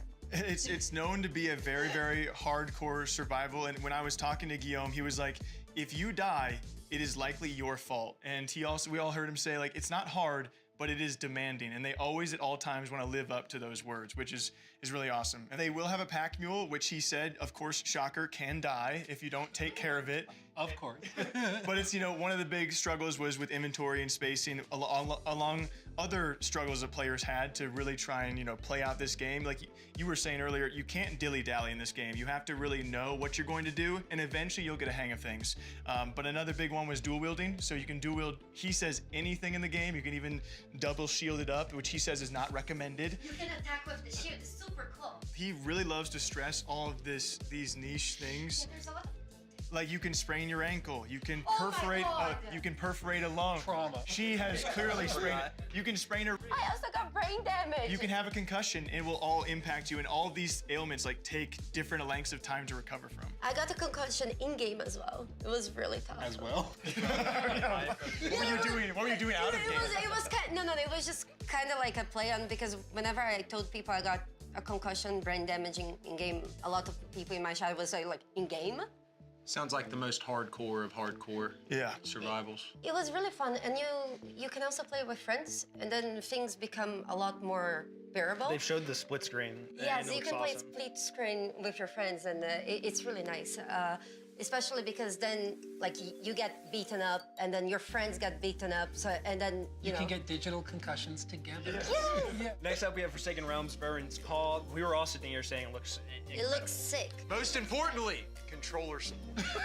I can play that one. I was trying to put my finger on what, the vibe was, and at the very end of the trailer, they say inspired by games like Fable. They really struck an interesting vibe. It seems like it's got a lot of soul and heart in it. We've talked about music a lot today. I just want to say that was something I noticed right there. That flute, there's something about a flute. When a flute starts playing, when the flute fantasy game, dude. When the flute started playing, he was like, oh my God. I'm ready to go to war. No, the game looks really nice. It looks very well detailed, and I can't wait to try it. They angled it that hey, you can do this thing. You can really focus on combat and the main quest line, the main story, but this is also an expansive world where there are a bunch of little side stories where you can go to these individual side characters and help them catch their chicken. Or murder mystery or whatever it is. And I feel like that's what builds out a world and makes it feel more full. So I think it looks great. Third, we had Dragon Twin. I don't even know if we're... Let's ride! Dude, you can make your own dragon. There's a character for your dragon. Did you see the neck customizer? I mean, Jake was like... To be fair, is very early in production. They're working on all these systems for Dragon Flight, and as they mentioned in the trailer, it's still a work in progress. They're finding the game and what it's gonna be based on funding, Patreon support, things like that. But I mean, just imagining the vision of a kingdom builder where you're in command of dragons like Khaleesi, inject that into my veins. It's another one of those games I didn't know I needed or wanted, but never even came across your mind. You're like, wait a second. So you see, and you're like, of course. Of course I need that. I can't wait to see how it progresses, because it already looks amazing. But they left the combat pretty open-ended. We saw some battle scenes, we saw some light with other dragons maybe fighting, and how that's going to come into play, I'm really curious about. The movement, I mean, you're going to get some Battlefield pilots. It's so cinematic. The cinematic shots you're going to get with that dragon is going to be crazy. Next up, we have some exclusive content coming from Munfish, a comparison of the twins from Atomic Heart, now in the cube, a very exciting game I think we're all looking forward to. And for Atomic Heart, some new screenshots from their DLC number 4. On top of that, there is also Immortal Gates of Pyre that we had an incredible interview with that Jake hosted, where we talk a little bit about the making of the game, the people behind it, and RTS in general.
Is it recording?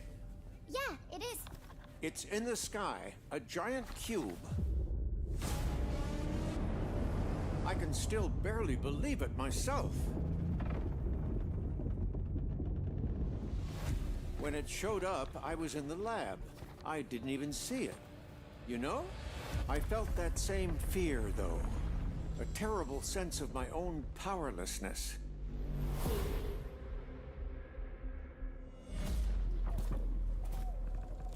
How did the whole of humanity miss it? And did we actually miss it?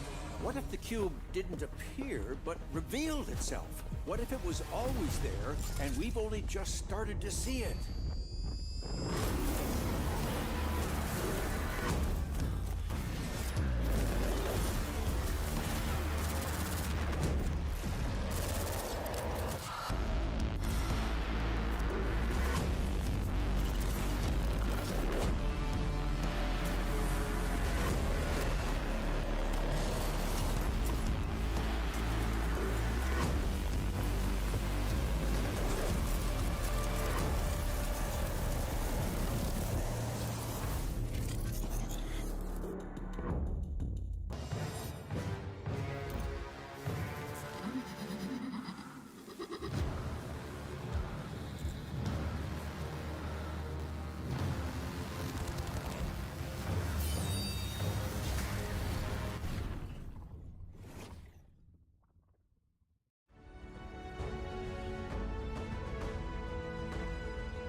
So Immortal Gates of Pyre is an attempt to modernize and make more accessible the RTS genre while simultaneously keeping all of the complexity and the opportunities for mastery that have made RTS so popular over the years. So it's I would refer to it as a Blizzard-style RTS, the fast action, big battles, very tactical, kind of very rapid-fire chess. We realized that RTS, in part because it was dominated by a few big players, never really went through the kind of indie transformational experimentation. Some of the companies that tried to do so did so by stripping away features or losing some of the things that really made RTS great. In the early days, we surveyed a lot of players in both MOBA and RTS communities and found that they really loved the fantasy of commanding an army. RTS, at the end of the day, if you were to strip it all away, is just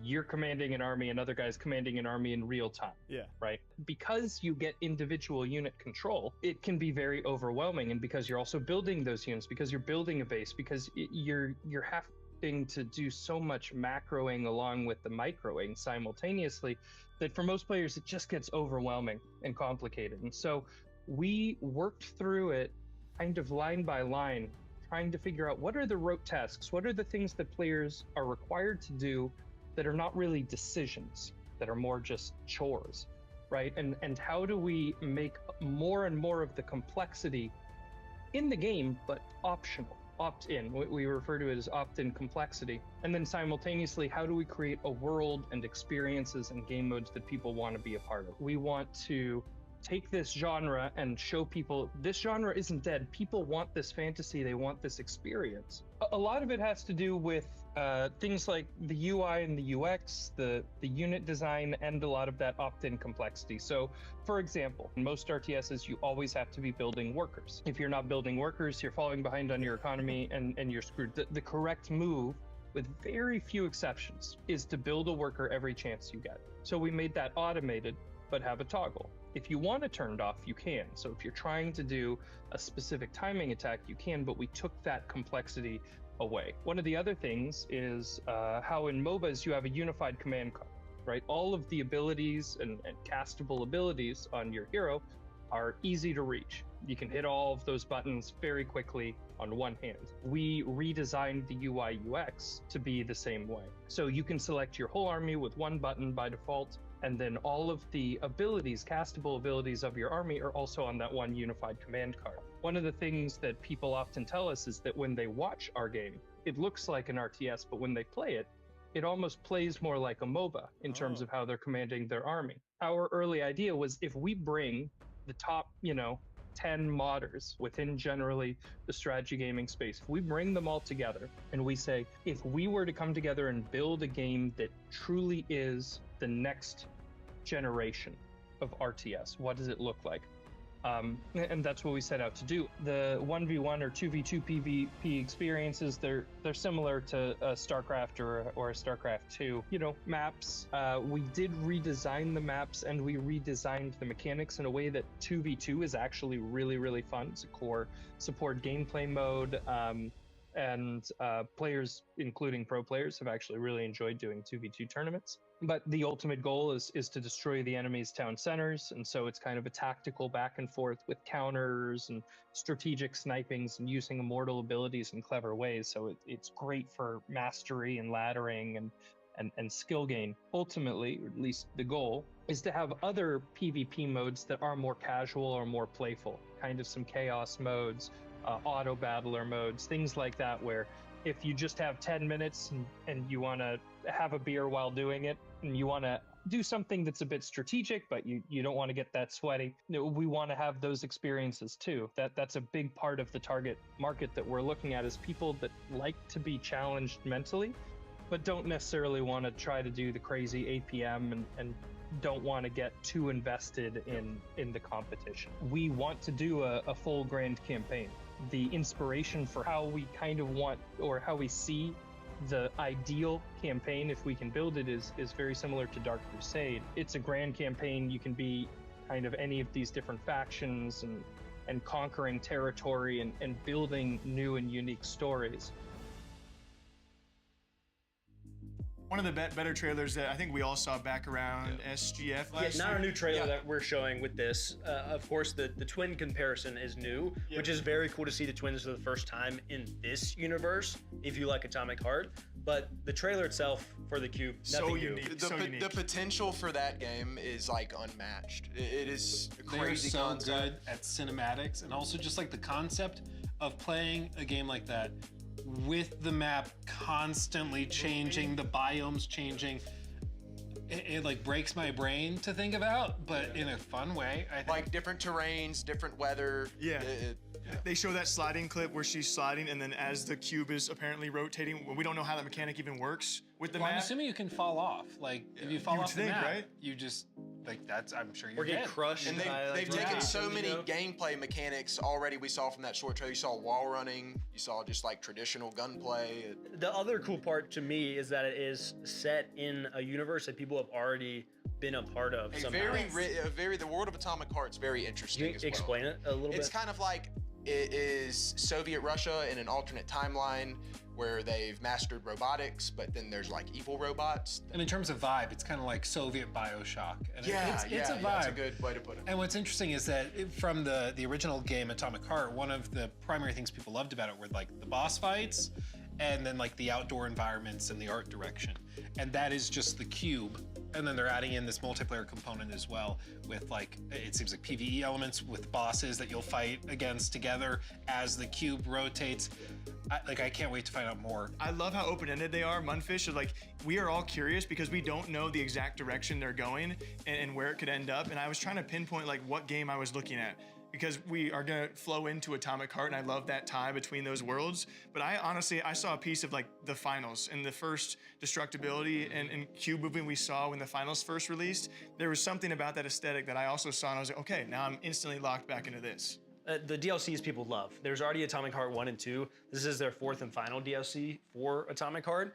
And when we saw the trailer, we saw the screenshots, it adds new environments and it looks good. Yeah. You know? Then the third game on our list with that one was Immortal Gates of Pyre by Sunspear. Jake, you had a great conversation with Ian. My boy Ian. It's a game that's been in development for a long time. We're gonna probably talk about how it's a group of modders, and so they've hired a lot of modders, and they have that DNA for this game and a lot of the concepts they want to plan out for the future. They've had hands on this for almost 10 years, but they've been working hard on it for about 5, is what they would tell you. And they really want to try and combat As we all know, like the RTS genre is really hard to get into because high barrier of entry. I agree, because it's you see these games and you know RTS games and you're like, I don't want to do that. I don't want to work on micro, macro, and all those movements per second and whatnot. And they want to try and combat the pillars that have already established themselves in the RTS genre. We know Age of Empires, but we also know StarCraft is the one that people kind of go to. And he was saying they've had these games in the genre that blew up so early on that it's been hard for companies like this to make a new RTS and survive and branch out and be somewhat unique to what we already have kind of attached to. I do like that they're kind of emphasizing accessibility because I think it is pretty intimidating for new players. That's why a lot of people don't want to, are kind of turned off by RTS. It's just so overwhelming to look at. It's awesome. I'm one of the people who haven't played RTS because I don't want to go against Sweaty Joe, who's been playing this his entire life. I have no. He lives. Yeah, I don't have any clue how to do it. I live for micro, macro movements. This is cool. And then you can have the sweaty experience if you want, or you can have the experience where you just sit at home and have a beer. I did when he said that. I was like, that's my guy. Exactly. My vibe. This game was made for. But I do want to really support him, and when it comes to cracking through whatever the current, the current stereotype in that genre is, they're trying to innovate, they're trying to do things differently. And one last thing, they are very, very community focused. So like a lot of the devs we've spoken to, they love their community, they found their diehards, and it really has shaped the project. And so I hope we see it in the near future. Next up, we have what I'm calling kind of a Western section. We have some new footage from the game X-Killer. That's going to be Paradark Studio. There's Far Far West from Evil Raptor and Erosion from Plot Twist.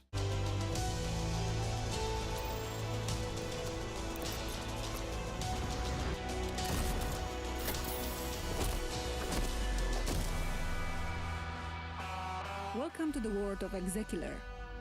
We are Kasia and Amadeus, the creators of the game. And this is Gameplay Overview.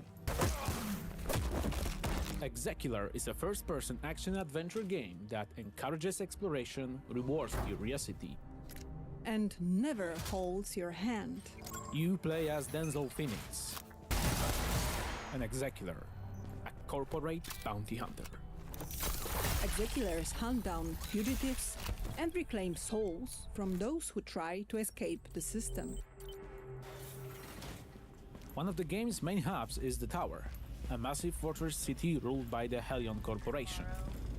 This is where you accept contracts, upgrade your gear, and prepare for missions. Job well done, contract fulfilled. The game is structured in chapters, and almost everyone begins and ends in the Tower. Outside the tower lies a harsh, scorched desert. You travel through it in a heavily modified car designed to protect you from extreme conditions such as heat and radiation. Inside the vehicle, you have access to your computer, storage, and a working radio.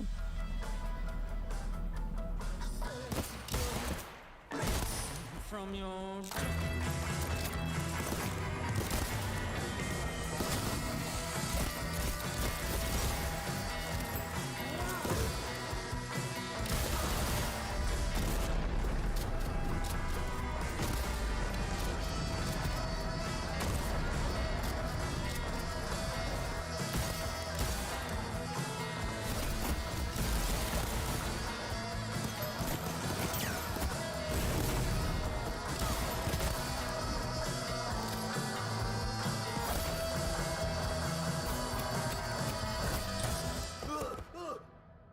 Survival is a core part of the experience. Inventory space is limited, and every item matters, forcing players to make careful decisions about what to carry and what to leave behind. Hellion's high-tech systems allow you to hack devices, pick locks, and access restricted areas. Your cybernetic implants help you uncover hidden elements and investigate the environment.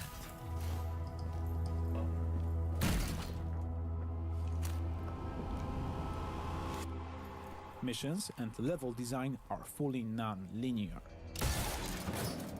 There's no single way to complete a contract. Stealth, dialogue, and combat are all valid approaches and can be freely combined. In Exekiller, every decision matters. What's it gonna be? Plata or muerte?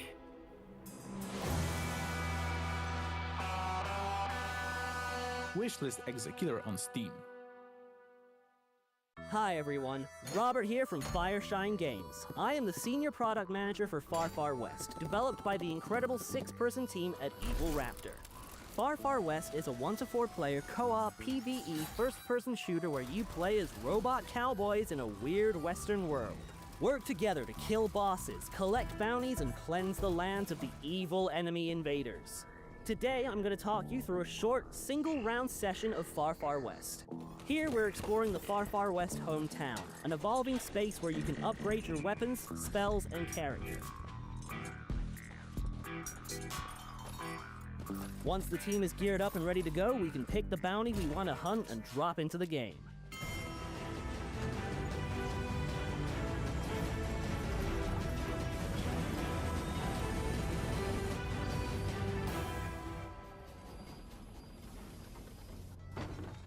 Now that we have dropped into the map, it is time to head to our first objective. We can travel around the map much faster with the use of our trusty horses, which you can summon with the press of a button.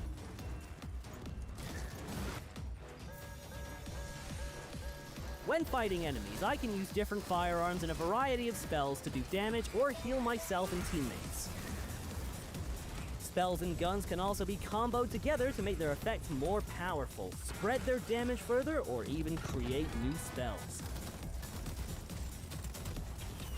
To summon this boss, we need to do the obvious. Launch a nuke at its nest. So let's get this rocket loaded with explosives and shoot it into the sky. When playing co-op, you have to work together as a team to complete the objectives and defend yourself from enemy attacks. Right now, we're throwing sticks of dynamite to my teammate for him to put in the rocket, of which he is actually only catching a few. While carrying out objectives, you will attract the attention of the enemy hordes, who will try and stop you. Now we have the rocket all powered up, let's launch it at the boss nest to really make it angry.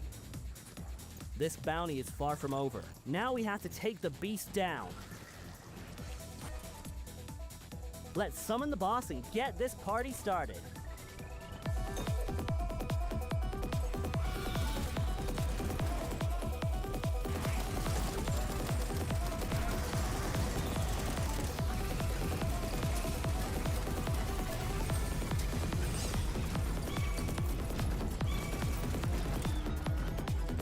We won and the boss is dead, but we aren't safe yet. So let's get to the station to get the last train out of town. When the train is called, we have to stay alive for its arrival, which is easier said than done when the whole of the Far West wants you dead. We made it out alive. Well, some of us. Which means we get to keep the resources we found along the way. These will allow us to upgrade our characters even more and be stronger for the next bounty. This was just one simple game of Far Far West. There are multiple bosses, maps, objectives, weapons, spells, upgrades, and cosmetics, all unlockable through play. You can play the playtest with your friends right now.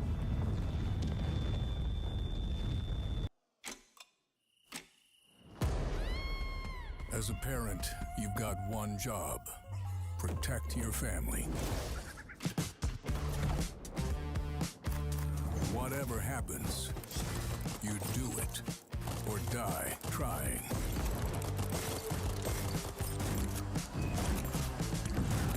But even if you kick the bucket, you don't stay dead for long.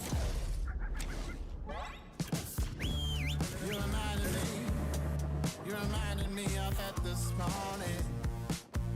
My father, he looked on by. He passed on to the next life. Oh.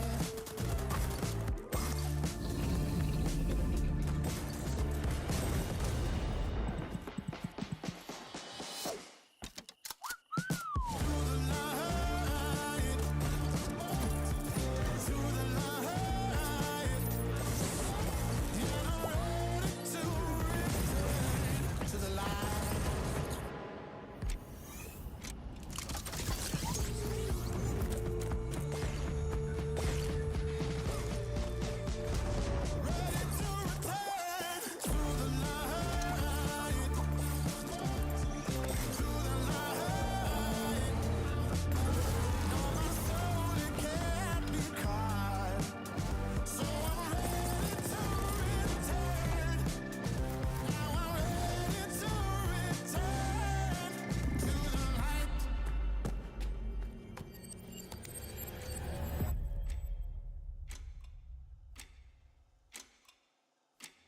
First up, we saw X Killer. That's coming from Paradox Studio.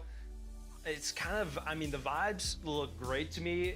It was reminding me a little bit, you disagreed, but like a cyberpunk in the wild. No, in the I West. just see it. I just see it. And the animation work was crazy good, like the world building. I think the way it's described is a post-apocalyptic Western-style FPS with a bounty hunter vibe. And so we even saw in the trailer they were picking up bounties. It kind of reminds me of Fallout as well. Yeah, a little bit of Fallout in there. So I think it looks like a lot of fun. That could be a new kind of like staple in those types of games, to me at least. Yeah, it's a great combination. I mean, it looks fantastic. Like, it's stunning. Animation. It's coming from such a small Sci-fi team. cowboy, I'm in. Yeah, done. Say less. Money. Then we had Far Far West coming from Evil Raptor, Western-themed action shooter project. The way I've been describing it, to be honest with you, is Western Sea of Thieves. There's a lot of depth there. It looks like, I mean, that's not a bad comparison. Sea of Thieves was very fun to me. What if Sea of Thieves but cowboys, basically? Well, it's that, but also with specific hunts and like bounties, or going out and doing boss fights with each other. It seems very teamwork based too. Like you saw a clip there where they were fighting the boss on the ground and one of them was up top and your teammate threw the dynamite up, caught it, planted it. Looks really cool. Third on this list, another Western. This game is pretty mind-blowing. I think we're all on the same page for that. The art style is divine. I could see this one being like... This is going to be a big one. Yeah, a big one. Well, like the most compelling aspect of it to me is the time passing affecting not just the world that you're exploring, but also like, literally your daughter. She grows older every death that happens. I think it's a decade goes yeah. past. So the worse you are at the game. If you die 20 times, like, she's not gonna be there when you get there. You're gonna be talking to a gravestone. But it's just a very captivating art style, like you It's mentioned. also open world. Open world roguelike. Yes. We're gonna have people that are gonna want to go deathless runs of this. I hope that maybe there's a glimpse of hope of like if you have a deathless run or maybe a one That's death like run, the true ending or something. There's a happy ending, but I imagine that most other endings are not gonna be so happy, or at least a bit sadder. Exciting stuff. Yeah, It looks exciting. really good. We're gonna see a lot from that game. For sure. Next up, we have a very exciting section for people who like competitive games, shooter games. We have an awesome interview that Jake did with the executive producer of the Division franchise. We also have Alpha Response, a game coming from the original creator of Counter-Strike, Min Lee, or Gooseman, whatever you know him as, Last Man Sitting from Pixel Pizza, and Sand Raiders of Sophie by Holygriff.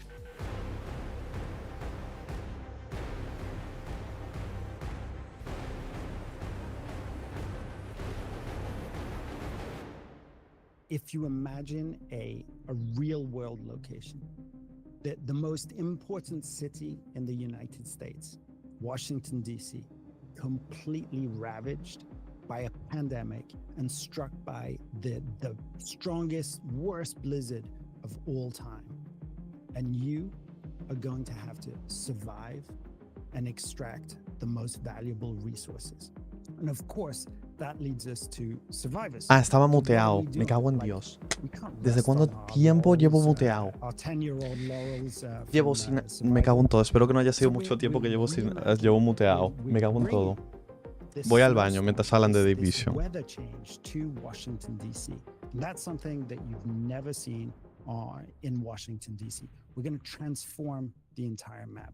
We're thinking about it in a very different way, with innovations that haven't been seen yet. There's a focus on this to make it such a different feeling experience from the core Division 2 experience. I think we've got something super, super promising here. Survivors is developed with Magnus Jensen, who is the original Division 1 creative director. So this is a guy who lives and breathes the Division. He's so excited about jumping into this type of game mode again. And there is a hint in the title of something that we're going to be doing really differently from everybody else. We always develop with a player in mind, with player types in mind. And I think here we have to acknowledge that the Division 2 has a large player base of passionate gamers. And one of the things that we want to do is really lean into the sort of comfort game of the Division 2. People are happy to jump in, know their way around the controller, know their way around the map. They know how to play this game. So we're going to take that and subvert it a little bit and change the map and make sure that the weather has an impact on you, which it doesn't have in Division 2. So there are lots of little things that we're doing to surprise our core audience. Veteran players, they're going to be surprised. All of these locations that they know by heart, they're going to be transformed. So the Division 3 is in production, right? This is not a secret. It's been announced. It's shaping up to be a monster.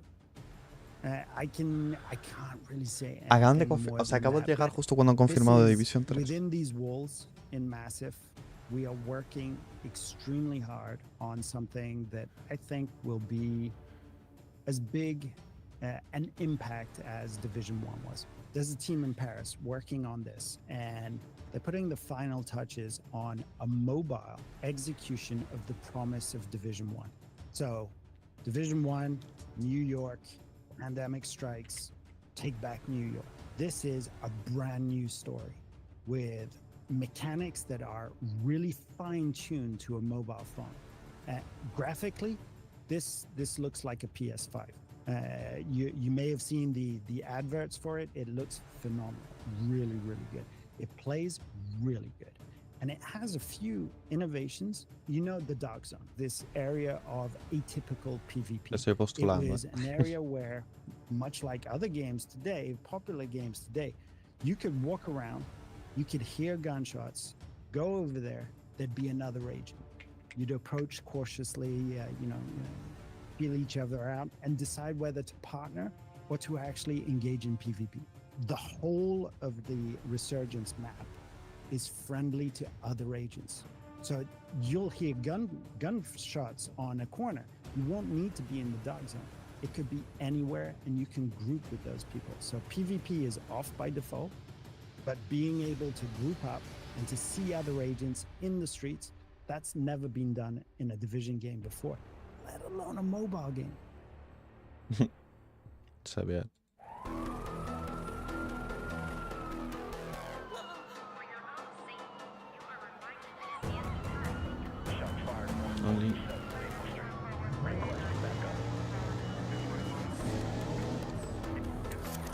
Puede ser el que creo que es que era... Ah, sí, el que es el creador del Counter. Hostia, que vuelve este juego. No me lo jodas.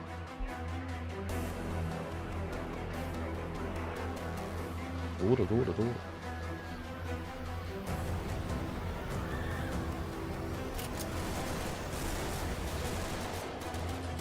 O sea, sí que he visto mucha gente hablar de este juego.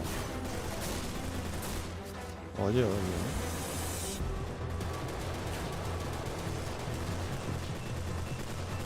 Hostia, pero es loco, Hostia, cuánta violencia. Cuántos disparos, primo. No se cansan. A la puta verga, chaval.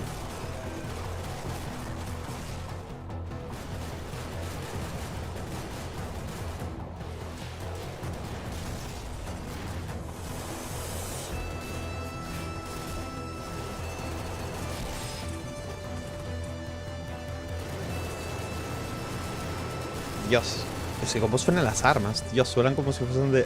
suenan igual que las del Counter 1, del 1.6. Es increíble cómo suenan. Bueno.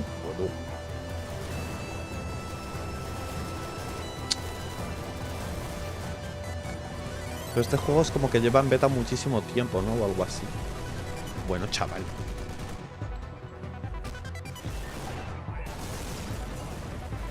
Me cago todo. Pero tío, pero ya entendí.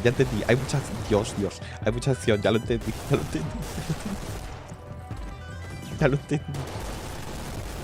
Dios.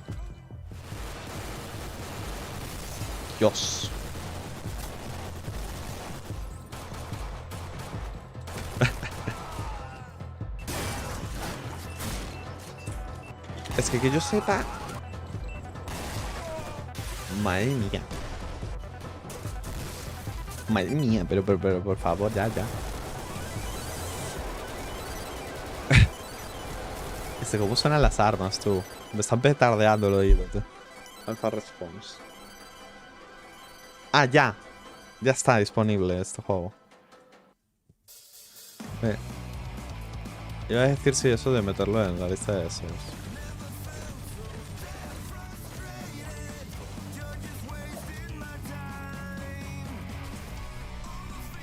Interesante, cuanto menos el concepto.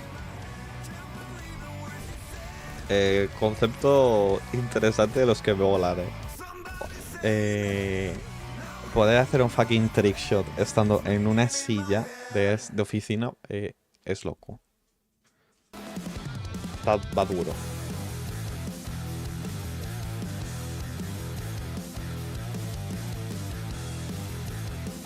Creo que queda otro más, si no me recuerdo.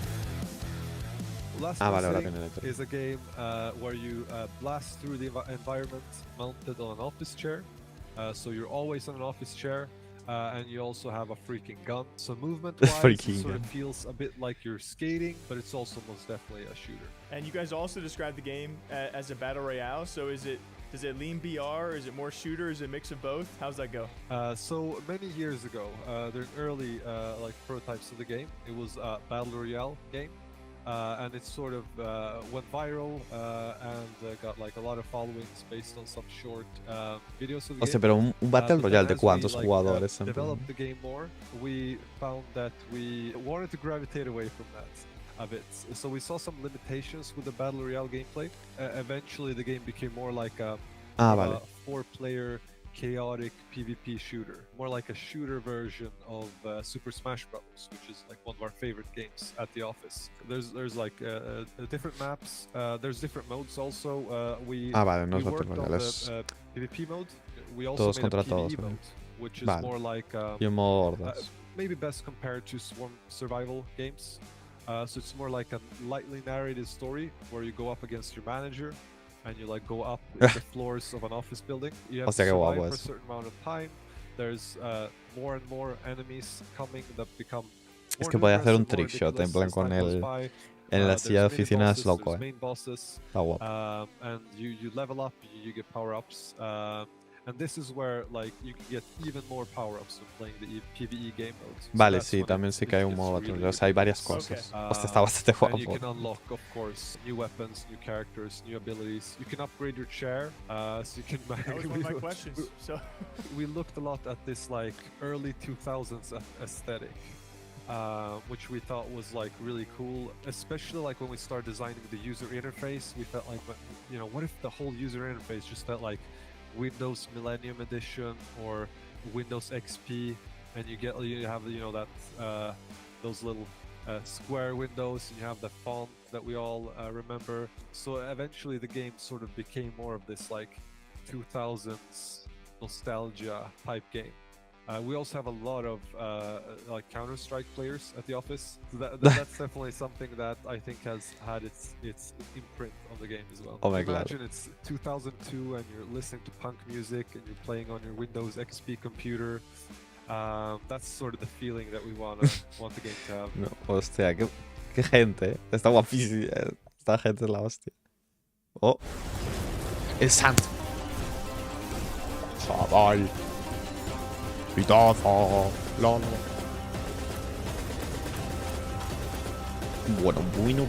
chaval.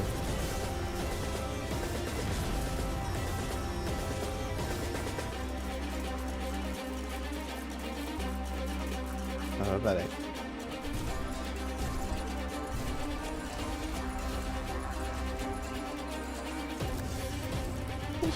A mí este juego me flipa. Siempre me lleva llamando la atención años este juego. No me pares ahora, no. Vale.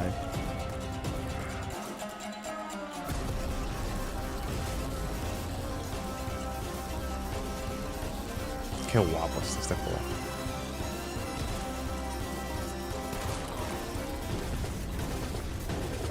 Qué guapo, tío.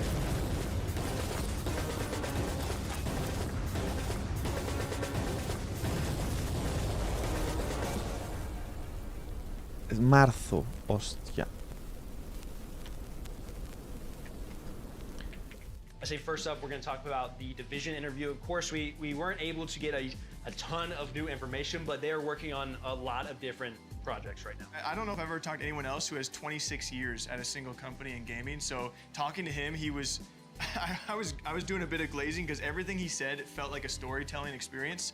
And so we're talking about Survivors, and this is the kind of redone version of Division 1's original Survival. And so it's a snowstorm impacted, weather hit Washington, D.C., and it's what he kind of also alluded to as like one of the original extraction shooter-esque like games. But yeah, you have to fight for survival out and weather the elements. He says it's really, really shaping up. And also original players of Survival are going to experience, he couldn't tell me everything, but they're going to get to experience, you know, remastered things and things that are updated from the original that they did want, but he couldn't tell me too much as to what it was, besides that it's really shaping up and it's really interesting. And both new-coming players, you don't have to play Division or Division 2 to stumble across this and love it just as much. I think with the success, obviously, of games like Arc Raiders right now, you even mentioned that, it's an interesting conversation around, do you try to chase those things and copy stuff, or not even copy, but take inspiration from it, or are you having to come up with your own ideas that you've been working on for 10 years or however long? It's just interesting how they've been working on this for a long time, and now there's a mega popular game in the same exact vein. Yeah, and he said it a lot more eloquently than I can ever represent it as, but you know, he realized it's probably a mix of things. Like a lot of other games are doing extraction shooters with certain things here, but they've also had an image of where they want to be and where they want to go for quite some time now, and now they're finally getting to breathe that into existence slowly. They also talked a little bit about Division 3, which when I say a little bit, I mean like a little bit. He gave me a quote. He gave me a quote.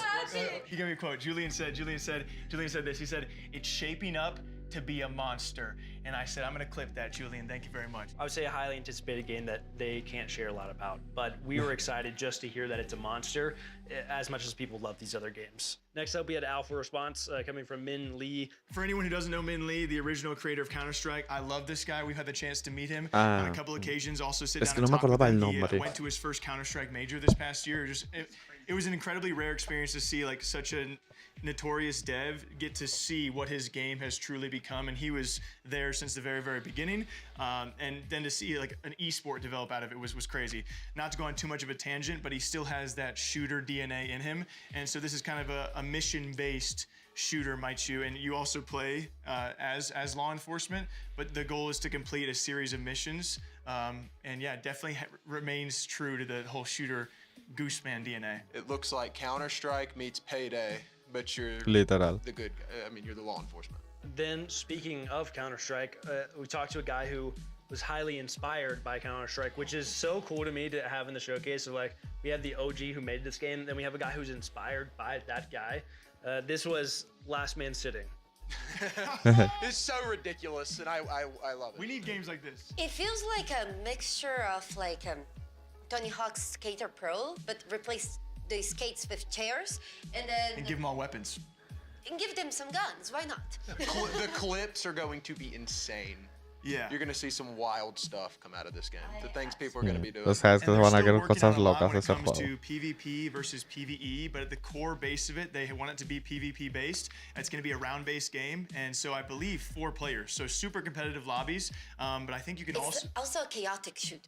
Very, very chaotic, and it progresses round by round. So their unique feature in competitive balancing is it's the first player to win 5 rounds. But if you lose a round, you get a power-up. So you get an ability, and that is their way to balance. Even the odds a little bit. You can even upgrade your chair. Yeah, so by the end, which you can, and by the end, it's going to be pretty hectic because, of course, if everyone's taking their turns and winning 3 rounds, 4 rounds, whatever, by the end, you're all going to be super OP. And so the ultimate goal is to win that 5th round. You're going to have to beat some pretty high-powered people. My favorite part of the interview is hearing him say, you know, we're inspired by Counter-Strike, Super Smash Bros., the Call of Duty era. He just wanted to see people 360 no-scope others. And like, Sí, sí. Es lo que digo yo, tío. Quiere hacer 360, tío, a los, la gente. Counter-Strike, and he'll say, yep, that was kind of, we're all big Counter-Strike. You just know he grew up on the quick scope montages, 360 trick shots. Well, and I love the idea of like they're sitting brainstorming the game, and he's like, I want to make a shooter, but what's our unique spin on it? Wait a second. Guys Guys, get in here. I have an idea. You're never gonna believe this. You might want to sit down. It'll make sense. Then finally, in that section, we had Sand Raiders of Sophie. The developer is Holly Griff as well as Tower House, but the publisher is Tiny Build, who we're all very familiar with. This is a co-op action adventure. You're in a desert world. Honestly, it reminded me of another. I don't remember it. They were like sailing in the desert in some other game, but this. My favorite part about this is that you could see them building your ship. That you're then like traversing the desert it's and kind of like fighting a base people. building. Yeah. Well, it kind of reminded me of Sea of Thieves meets Base Builder. Rust. Where you're like, yeah, you're building your own Rust. ship. Yeah, it's very cool. Rust on legs. There's also normal gunplay too as well though, which I found. At first I was like, oh, it looks cool, but then I saw there were like normal guns too. So. I like it's a new concept. I feel like where they were probably I have to assume fans of Rust or fans of different types of games. They're like, okay, what if we make a moving base in the desert and then you can explode people's bases? Or I'm curious. We didn't see it in the trailer. I'm curious if you can raid other people's bases. I'm pretty sure you. That'd be the coolest part. If you raid their jump base. off of yours. Pretty sure you can take other people's bases. I'm pretty sure. Next up, we have a section that a couple of us are definitely going to be very excited about. This is the 25th year that Jagex has been making RuneScape at this point, which is extremely impressive. I know Jake and I have been playing it our entire lives. We've got old school RuneScape, we've got RuneScape 3, and we have Dragon Wilds. The Trinity! Right, so 3 games, massive games that have been around for a long time, a lot of people have heard of. I think we should just give the room to Jake. I love it here. Use the bathroom real quick. This is my favorite part for all you RuneScape fans. When we all arrived here, the first thing I saw was Jake on his laptop and RuneScape was pulled up next to Twitter. Sometimes you gotta do what you gotta do. Did you see how Hunter has like a side monitor just He does this. Really? I didn't know that. These guys are real fans, though. Sinceramente aquí ya ni hablo, ¿sabes? En plan, That's why I didn't want to answer because I knew you were going to lead into it. simplemente estoy viendo, en plan, intentando entender a esa gente. Cómo disfrutan de hablar del RuneScape. They did Barlamore with Jake's favorite, the Gemstone Crab. Just AFK there, it's awesome. Has the Delve with Doom. They have the Gridmaster this year, which was super fun. I played that one. They also added Sailing most recently, which is the first new skill ever in old school RuneScape. Had a lot of back and forth. My favorite part about it is the fact that they listened to the community a lot with the release of it. The exclusive they gave us was this new logo reveal for the next league season.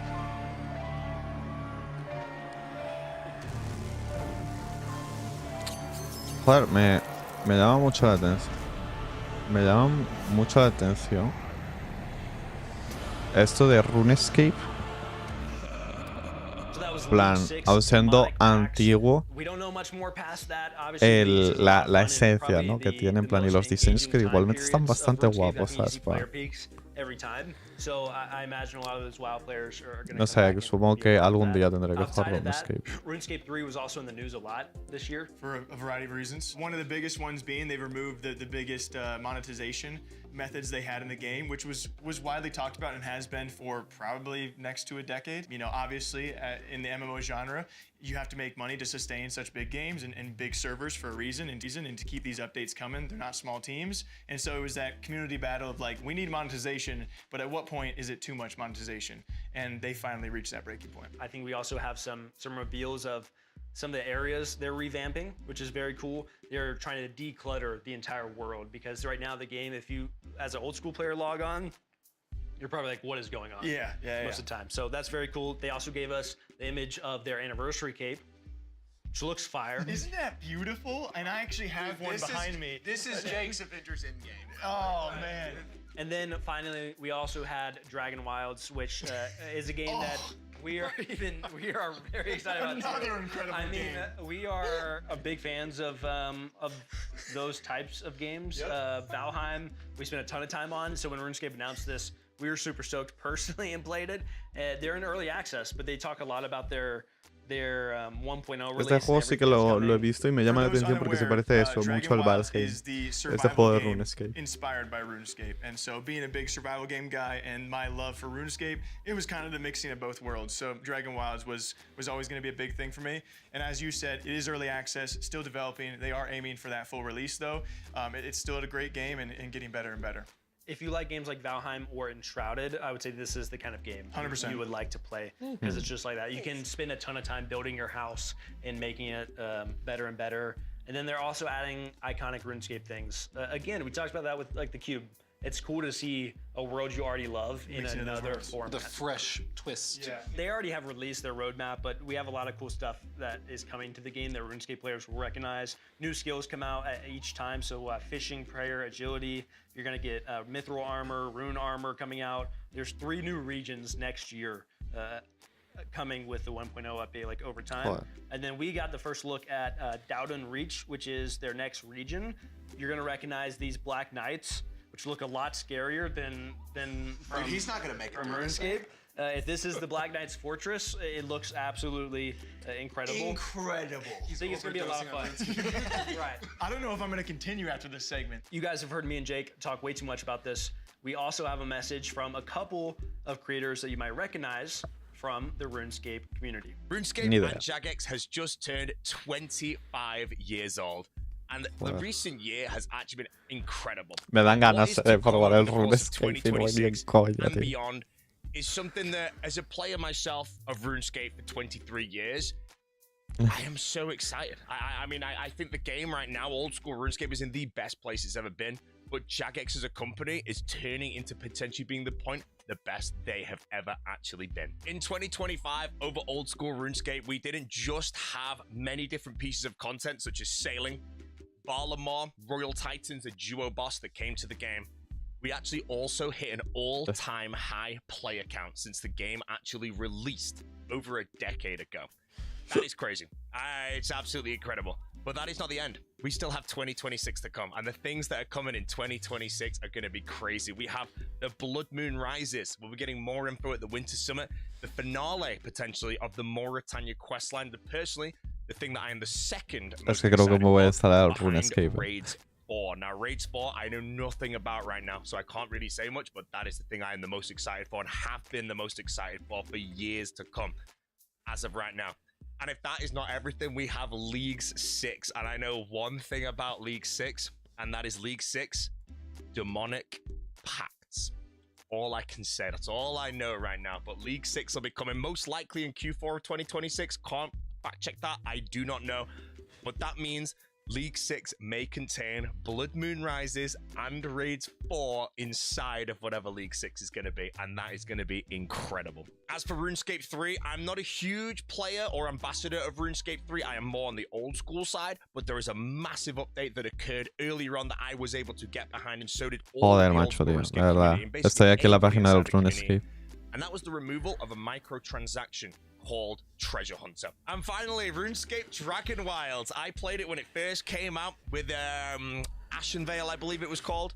And then the most recent expansion, Fell Hollow. I recently have played that one as well, and I have completed it. And Dragon Wilds is a game where it's not even fully released.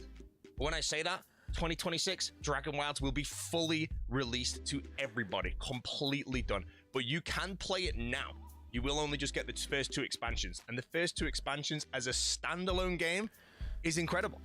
I cannot wait to see the expansion to the entire thing. Es que sinceramente no sé qué le pasa a este evento. No sé si a lo mejor es que me pilla de buenas, no sé qué es.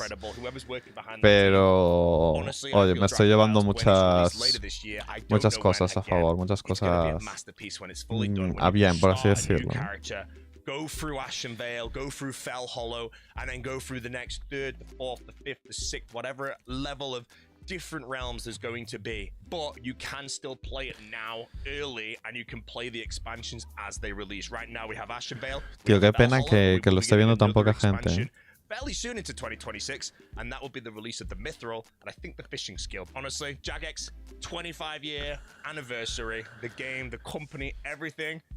It's looking good, and I'm very, very excited. Estoy mirando aquí los comentarios de la And if you gente. guys haven't yet, make sure to go play RuneScape, one of the greatest games of all time. Next up, we have a group of 4 games, that being Darklight Survivor coming from Darklight. Mirai & Co., Tape 101 coming from Subversa, and Unawake from Reality Art Studio. No me ha dado Nested tiempo, Lands tío, from para leer One nada. Bits Horde.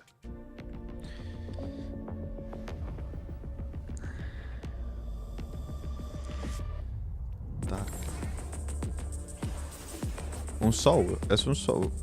Hostia, está guapísima esa parte. Hola, hola. Qué duro. Hostia, ¿y eso? Hola, está guapo de cojones. Hostia. Qué guapo está. Está muy guapo el juego.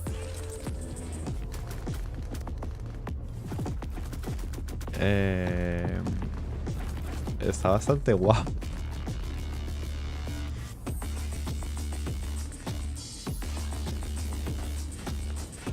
Sí que parece un poco demasiado caótico, eso sí.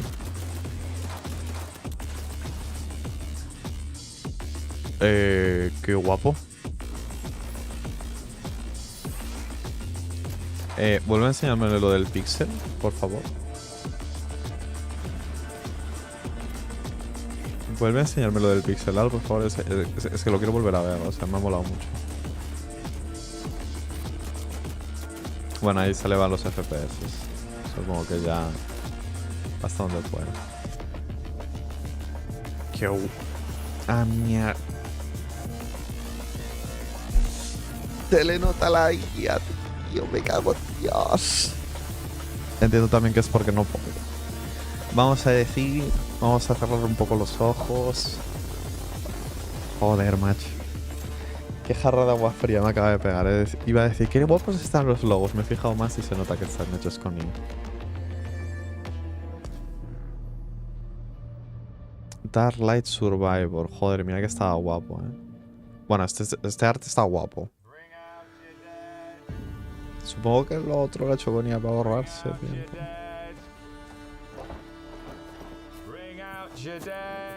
Este no sé cuál es.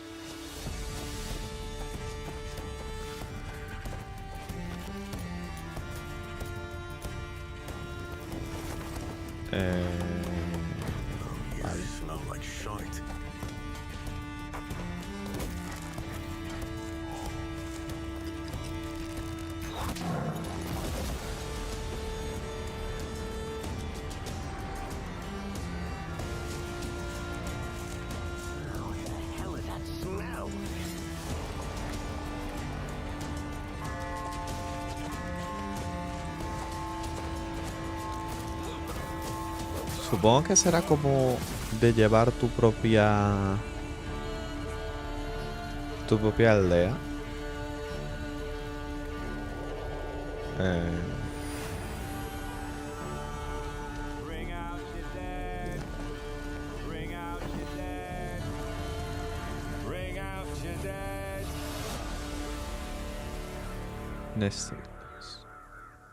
O sea, según me ha entrado en la cabeza, entiendo que es como de llevar tu propia aldea. Los backrooms. Los backrooms.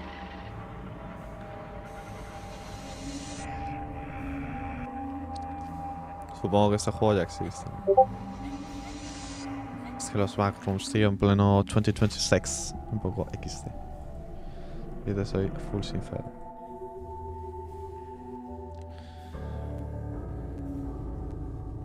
Tío, backrooms en 2026. Estamos ya mayorcitos. David 101.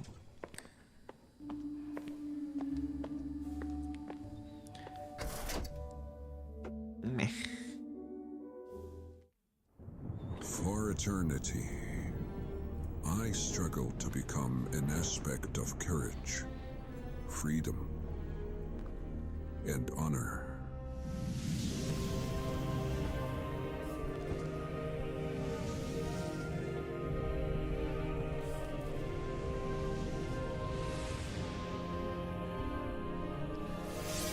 So much for the glory of angels. Let it in. A la verga. Let it burn your flesh. Let it burn your soul.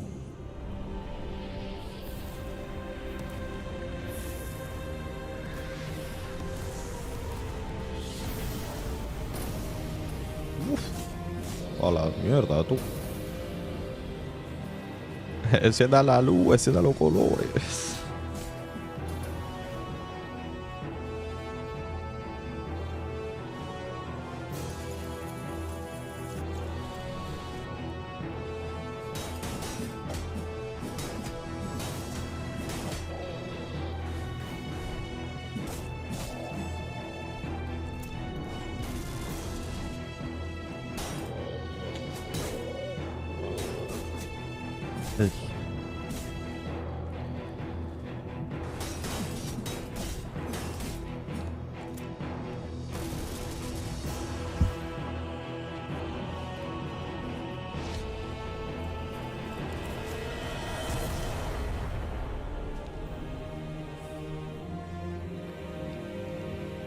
Una quake.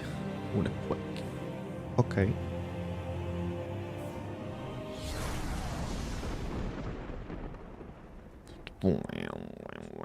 First up, we saw Darklight Survivor. Maybe one of the games we've seen that kind of blew our mind a little bit. You had top down, you had third person, and something else. Oh, the instantaneous switch, of course, between top down and third person, but then the pixel art, being able to instantaneously adapt. A mí me voló del pixel It's bastante. really sick. Yeah, combining both those features, because you said it and I was like, wait, is that what it's doing? I had to. Yeah, you can sort of like just toggle it. That's such a crazy. My understanding. Such a crazy feature. So it's a game like a roguelike game. Yeah. And a little bit kind of like Vampire Survivors in the style of Megabunk. So you can either have the top-down view, first-person view, whatever you prefer, and you swap all the time. Sick. I think it's interesting to think about the strategy element of that probably that comes into play, like when you're fighting certain things. Yeah, maybe some Maybe if bosses you're it's seeing a useful. boss Because that on way. the surface, it seems like it's just like it's a personal preference thing, but it might actually Uh-huh. have its place in like the gameplay loop. Like if you're in a certain situation, like, I should go top down. Or maybe real quick. depending the skill that you use. Yeah, because you may think that it's just like a gimmick for a different viewpoint. Justo or iba a filter or decir, whatever. no, But the no habla idea como that you muy use it poco este tactically as a chico, pero no, gameplay justo acaba de mechanic empezar a hablar ahora. Aiming for early access in late Q1 of 2026. They already have a demo out that a lot of people have played, and we've said this a lot of times. One of my favorite parts about these devs already is that they have listened to their players who have played the demo. They made it a point to tell us, like, we've made 6 patches in the demo based on player feedback, and I think that's super important, especially for a game that looks as good as this, because it can be a lot of fun. You know, roguelike survival with mechanics we've never seen before, as far as I'm aware, so it should be fun. Next up, we had Tape 101, a game that's probably too scary for Jake to play. If I had to, I had to literally cradle him while we were watching that. I thought he was gonna. All these cry. things are true. Yeah, you guys know me so well. What I appreciated about it is it's not a jump scare game. Yeah, they've stressed they don't want to do jump scares. It's specifically psychological, mind melty, unnerving horror. You will not have jump scares, but you will have nightmares. You know the thing is, that sounds like something that a developer of a game that has jump scares in it would say. Yeah. You know what I'm saying? Like, there's no jump scares. Yeah, there's. You said they sound like my chat anytime I play a scary game. No, I feel like you just have trust issues because of unresolved problems.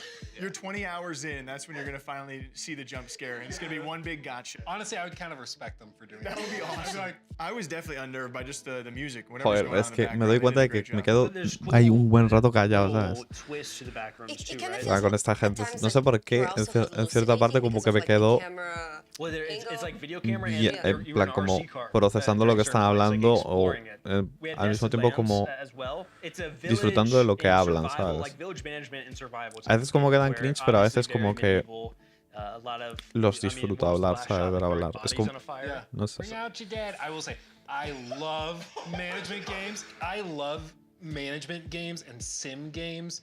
Village management sim games. Like this. ¿Cuántos views tiene ahora? This feels like 1300. Manor Lords meets survival. So it has a different viewpoint, and you got to take care of not just yourself, but everyone around you. If you don't, your entire village is just gonna be. Yeah, they even show you the burning Burn bodies. Like, yeah, sorry, you lost some of your peeps. Yep. better make better decisions. What I like Vale, was sí, seeing es the un blend of juego like de... obviously you're playing as this person and you Como un have city you builder, have pero to de una survive. aldea And he was, like, y tú hunting eres el stuff líder, and vale, like entiendo. that, but I imagine you're also Es que claro lo que recruiting me dio a people for your entender. settlement as like the king, and then you have to like choose who to recruit and build on a village. Initially, it may start with you doing the micromanagement, but you eventually can assign villagers to go do the forage, go Kind of hunting. like in Power World, how your pals become your workers without a wage. Exactly. Yeah. Then finally we had Unawake, a game, a first-person action game, mixed kind of a little bit of fantasy. You're battling hordes with melee, ranged weapons. It's hack and slash. It's roguelike. Looks like kind of like a Doom Skyrim to me. I mean, honestly, the art direction was beautiful. Yeah. Like, those environments, you see them, and it's just... It's very pretty. Sí, eso No, es but something verdad. about it, I don't even know if I have a comparison. For some reason in the back of my mind, this probably won't make it. El rollo visual se veía muy It bien. just looked really good. Mordor. Very dark version of Mordor, but light The atmosphere. Yeah, that's That's like a bummer version of hell. Some notes they gave us: expected to launch early access late 2026 as well. They are designing the game to be moddable after release, which I think is really cool. People who like Path of Exile, they specifically called out it's a central skill and stat tree that is similar to Path of Exile, but more approachable. So it's not going to break expect a skill forest instead of a skill tree. Skill force, lots of complexity, lots of interlocking skills, layers of progression. So I think a lot of it's going to be a game for people who really like their builds of things and like, okay, how can I specialize in this? Oh, dude, I'm doing this all day. Just Did you Okay. Do that for me one more time. Just show me the and then the double sword grab they were doing. And the fact it's moddable, I would love to see the direction that goes. Yeah. Well, there's so much potential. You could have modders come in, do additional levels, boss fights, romance, unironically. You could add that if you want it. Like, lots of potential. I think it's the world is too dark for that stuff. Well, with that attitude, yeah. But maybe with romance, Love it wouldn't be so dark. Love can exist anywhere. A mod could brighten the world up a little bit. Warhammer 40.000, Next up, Dark we have a Heresy very y exciting segment Rogue where we Trader. actually got to sit down with the executive producer Oh, for sí, all of the oh. Warhammer 40K Oh, series, yeah. as I understand it, Anatoly Shestov.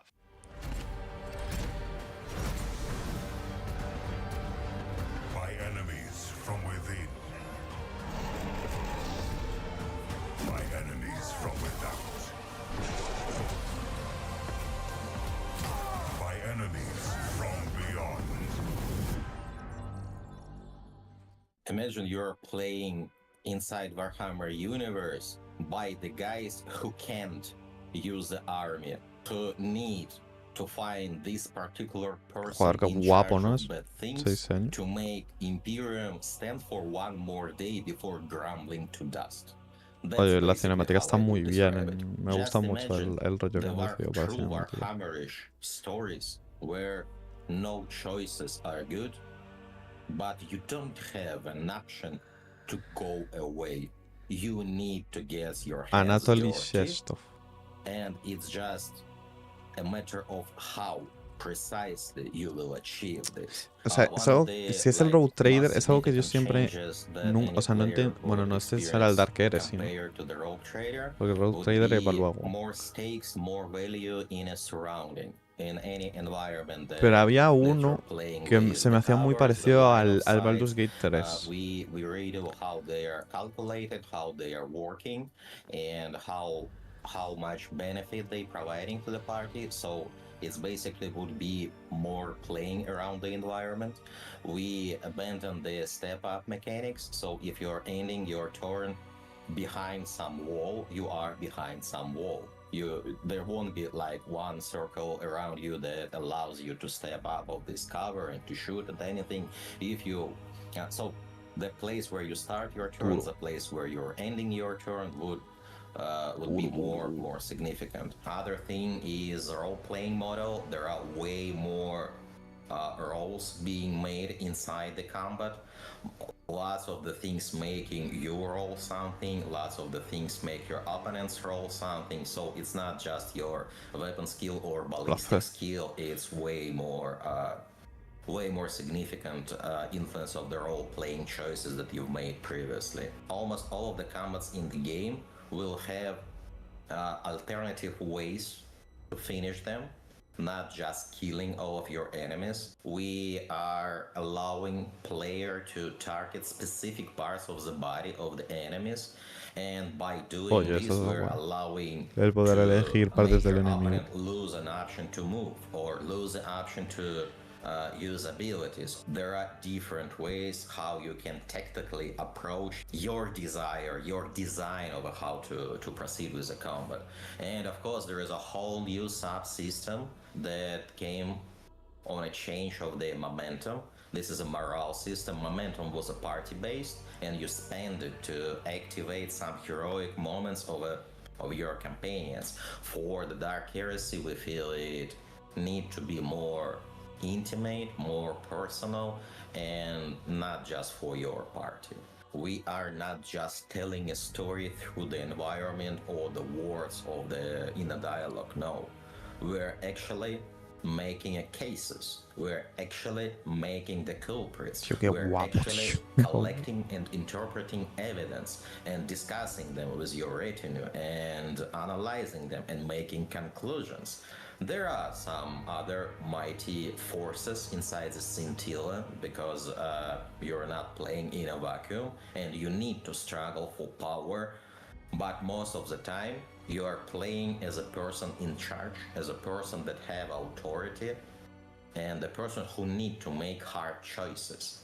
One of the most significant Está muy guapo ways este, ¿no? El Dark of a Heresy. story for Dark Heresy would be your decision of which case is more important. For example, there is a underspire slums, and this is a toxic waste, and the level of the toxic sea is growing.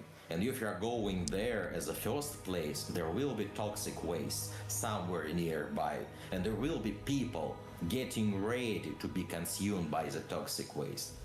But if you are going there late stage, there will be actual toxic sea, and you will be playing around, and there will be changes in the geometry, and changes in the combat encounters of how they are playing, changes in the narrative behind this, and changing based on O sea que las cosas no van a esperar por ti. How you decided, how you approach this.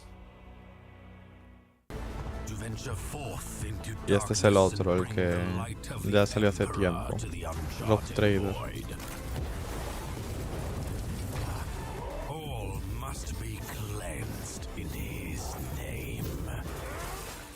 Toma ya, la verdad. Is there anything you can tell us about like new factions, new notable characters, or iconic Warhammer 40k lore? There would be trails, and I don't know, most iconic thing that you can potentially name and encounter as Es que este, por ejemplo, se me hace como muy Baldur's, ¿no? Este Rock Trader. Salió muy... Pero se me hace raro porque salió como muy también cerca del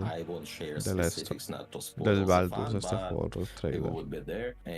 There would be some brand new systems like o sea, no sé del todo qué es esto de Rock Trader. Replace some parts of your body with interesting pieces of Imperium technology. There would be some elaboration on a story of the world behind the main road of the Inquisitor Calcasar's shenanigans. Let's say it like this. It would be some interesting dive on a past of the von Valancius dynasty, even further than Theodora. There would be some new takes on how dangerous wildlife can be. Other thing that definitely we will provide for the player is some vaults, the Treason vaults, some collections of pretty wild things being gathered by this Necron. Of course, this is a Rogue Trader story, and Rogue Trader is kind of part of his void ship, so there would be some expanding of Es que nunca entendí el Rogue Trader este. Some new places to visit, some old places to revisit. It would be new companion with a whole set of unique mechanics inside it. It would be the claro, como sale del perro del Dark Tide, ahora tiene que salir este, ¿no? Joder, peludo garrazo, chaval. Replace the limbs of the Heinrichs with some like pretty adamant ones, you will have such an option. Not just Iron Hands from the Biomonsi, but the real Iron Hands. Yes, that's an option. It's the first DLC that allows us to expand the late game parts of the Rogue Trader. And expand it not mechanically, but expand it in a 100% of the different aspects of the game. Let's first talk about the new DLC for Rogue Trader. Actually, I'm going to interrupt you. Can you tell people generally, basic bitches like Jake, can you explain Warhammer 40K as general? Like what's the playthrough about? We actually asked Anatoly to describe all of this for people not familiar with Warhammer, and this is how he described it. Imagine you're playing inside Warhammer universe by the guys who can't use the army, who need to find this particular person in charge of bad things to make Imperium stand for one more day before grumbling to dust. That's basically how I would describe it. There's a new companion, and there's also this Me mola la descripción que ha dado. unique mechanics. And they're also doing things like new environments. They're revisiting previous environments and then overhauling them. They're altering and they're changing, not to get too specific, but they're changing things about the late game to extend that roadway. This DLC alone offers 12 to 15 hours of additional content. Like, there's a lot of meat on the bone. So I'm very happy. I was extremely happy when he said that, yes, this game is going to be fully voice acted. And I'm really excited because it helps people to, have like this depth and this, to understand how the characters really feel, especially in a world that's so heavy and difficult. Dark even at times. Yes. But to be clear, Dark Heresy is not, it's not like a sequel to Rogue Trader. It's Yes, a separate it's a system. separate- It works different mechanically. There's different things going on, but my understanding, and speaking with Anatoly, was that it's going to be a very narrative focus. That's the primary concern. Not that Rogue Trader was not a focus, but that's where a lot of the effort is going with the voiced cast throughout the entire thing and many other aspects of it. The narrative is like the central component. One of the things that I really enjoyed that he mentioned was you can target enemies' specific body parts to sever them during fight. That was the coolest part that I'd seen. So it's really nice because if they have like a they're very fast. So you want to target their legs to cripple them and so on. Not only that, but you know how sometimes you get into a very awkward situation where you're crushing the combat, and there is still that one guy that, in spite of all his friends being dead in the battlefield, he's still trying his best. That's not going to be really a thing. Enemies can surrender. They can run away. They can try to sometimes maybe even negotiate their way out of this, and it's up to you to decide what happens to them. Yeah, hearing all those combat options was the coolest thing to hear him talk about. Like, you can render your opponent useless in whatever different limb you want to actually target, but you can also make them blind. There's so many different unique features to the combat where even when I was listening to talk about it, I was like, okay, wow, I've never played a game like this, but it sounds really intriguing. Yeah, and it was just interesting to see Anatoly describe how the team wanted to revisit some of those things that are taken for granted in RPGs, like the concept of just an enemy. Well, you fight until all the enemies are dead, and that's it. But the team went back and was like, that doesn't like necessarily make sense. Like, sometimes the guy would be like, you just blew his head off, you just exploded that guy. I'm covered in John, like, I'm gonna run away now. And that just makes sense. I love that description he gave. Yeah, I love that one. It's lovely. So, question for the group that I want to spin off of this.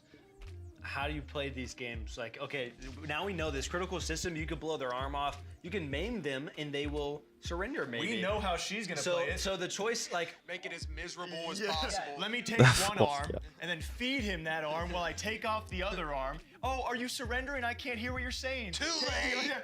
Yeah. I think he understands me. There are some things that are really exciting about this game, and I cannot wait to try it. So I hope you guys are as excited as I am for this one. And I can't stress enough, Owlcat Games, they know what they're doing when it comes to CRPGs. Like, they are not to be messed with, they know what they're doing, and I think this is one to keep an eye on for sure. Tower Next up, a Bone. few games that I would consider kind of Tower couch Bone este me co-op suena. games that I would have fun Hostia, sitting el and de Santac, playing chaval, el de with, like, at a Santac. party or with my family. This is going to be Towerborn coming from Stoic and Xbox Game Studios. We have Sprint City from Double Dutch Games. These are the creators of Speedrunner, and Dinch Attack coming from Undercoders.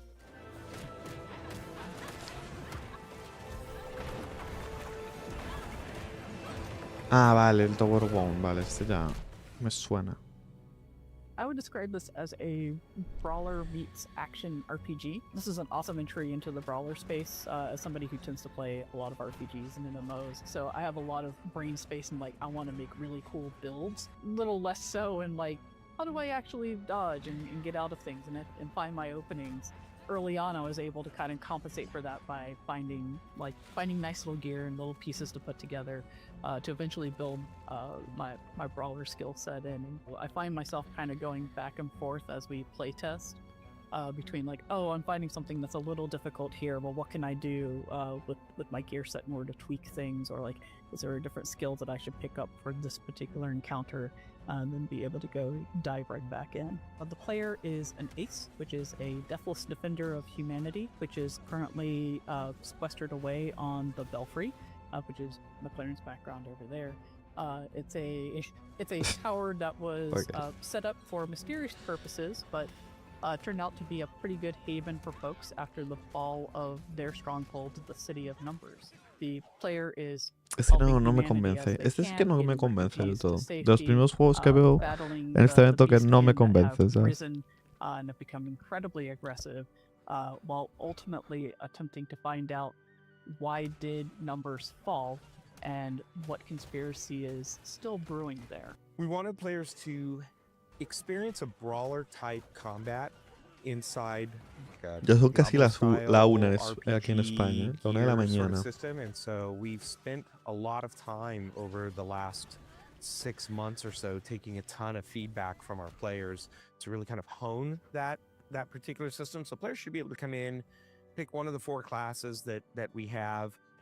They'll see a whole new set of skills. They'll find a whole bunch of new equipment, and the idea should be that they should feel like one of several heroes going in and just beating up a bunch of like awesome monsters. We've tried to add new enemies, new lieutenants, and new bosses. I think people are gonna feel like quite the adventure as they go into the updated version of Towerborn. Stoic has always tried to be player first.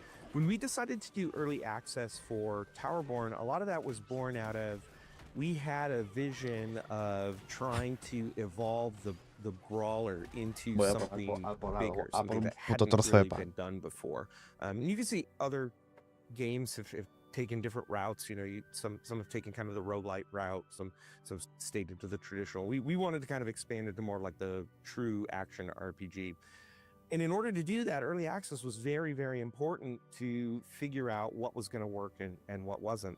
Simultaneously, we didn't want to be caught in early access limbo, right? Like, I'm sure this is the kind of things that you would love to talk about. I love to talk about them too. How do you not stay in early access for 7 years? Our intent and purpose was we need to come out of early access solid. And there is a certain point where you just collect everything. Most of the feedback that's coming in either kind of falls into an existing category. Hey, a lot of people have said this thing.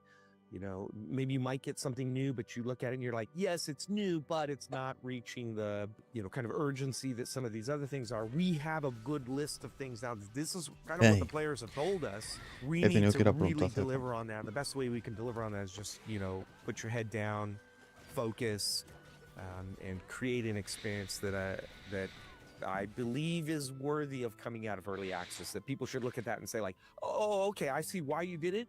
Absolutely was worth it. I can see a clear night and day difference between what is in live right now and what I am receiving when you go into the 1.0.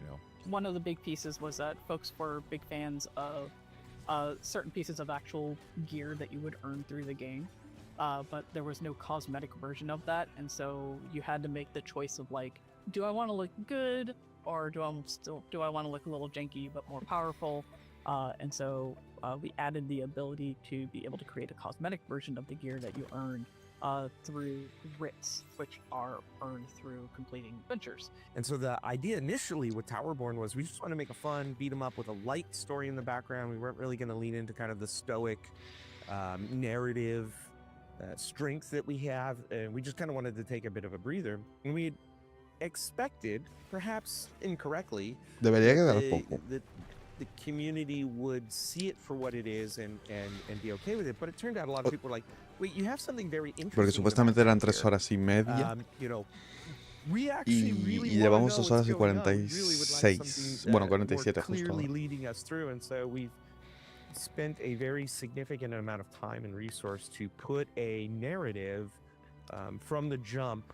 And so there's an arc now. There's a primary antagonist. You will understand that antagonist. You will confront that antagonist, and there will be resolution. And so there's probably a 12 to 20-ish hour story arc now in the game that players can look forward to and feel like there's a resolution to. Ahora una cosa, quiero ver si Alex el Capo está con esto. Alex el Capsu. No, no está Alex el Capsu.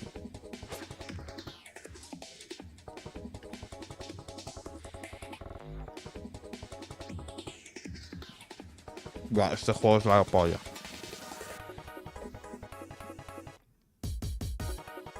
Este juego es la polla con cebolla, chaval.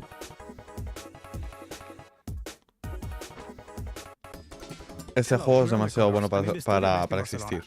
Recently, we've been focused on developing 3D platformers, but our studio Que is son de heavily España. influenced by arcade classics, Japanese culture, and extreme sports games. And Dense Attack is our dream project, a step forward for the studio combining everything we love. Que son de España. In Dense Attack, you'll discover a not-so-distant future Japan in which local railways have been abandoned and are now used by underground gangs to compete in illegal contests of train acrobatics. You'll have to rack up points by chaining tricks, explore huge levels, race against rival crews, and uncover a wild story as you travel through Japan taking the railways back. We are making a game that is not just about what you do, but how you do it. It's expressive, stylish, and totally up to you.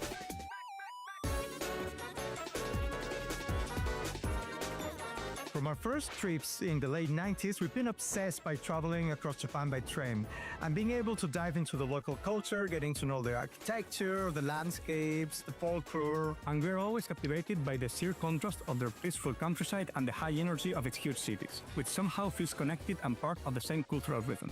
It's a never-ending source of inspiration that has been fueling our creative energy throughout all the years and has now materialized in Dense Attack. On your adventure, you'll find a variety of challenges to move forward, from trip-pack arenas to compete for high scores, to objective-based exploration levels, and even racing circuits. The world is packed with a bunch of unique characters from different gangs and personalities that you will have to face on your journey through Japan. Watch out. And with every new challenge, you will go as a Dense Attacker and further add to the chaos. We've handcrafted every stage from the ground up, pulling from real-world locations to make every landscape different but recognizable. You will go really fast, but if you look closely, you'll catch references to every corner of Japanese culture. You'll be fighting wild boss battles against gang leaders, which will test everything that you've learned. Qué locura de juego. These are always full of surprises. You'll never know what secret technique your rival hides, so you'll have to get creative to overcome them with your train. They're a mix of spectacle, personality, and challenge that one could expect for an anime-style showdown mid-game. Dense Attack is a love letter to anime, skate games, and Japan's iconic train system. If you like Ñ0RDO, Tony Hawk, or Ñ0RDO, you can't miss this train. Pun intended. Wishlist now. We can't wait to show you more. Wow. Hey, what's up? Welcome to Dense Attack. It's the best game in the world. See us. Hello, we're undercovers. Hello, Mr. Hello. Wishlist now. Wishlist now. We can share. Wishlist now. We can't wait to show you more.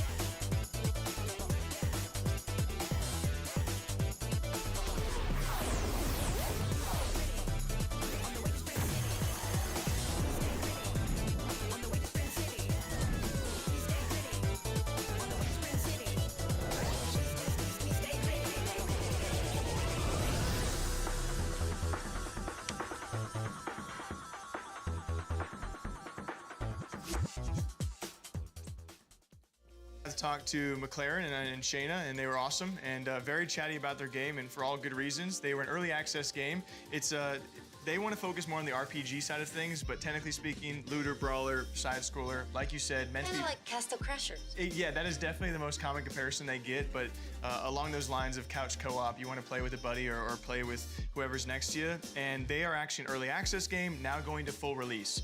So this is their big update to justify the full release, but it was already definitely justified. Upon full release, we're looking at 170 plus missions. What they say is probably around 20 plus hours of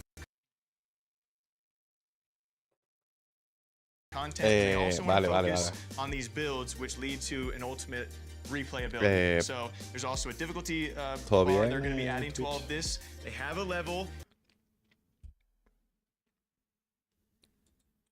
No, anuncios no, KFC no.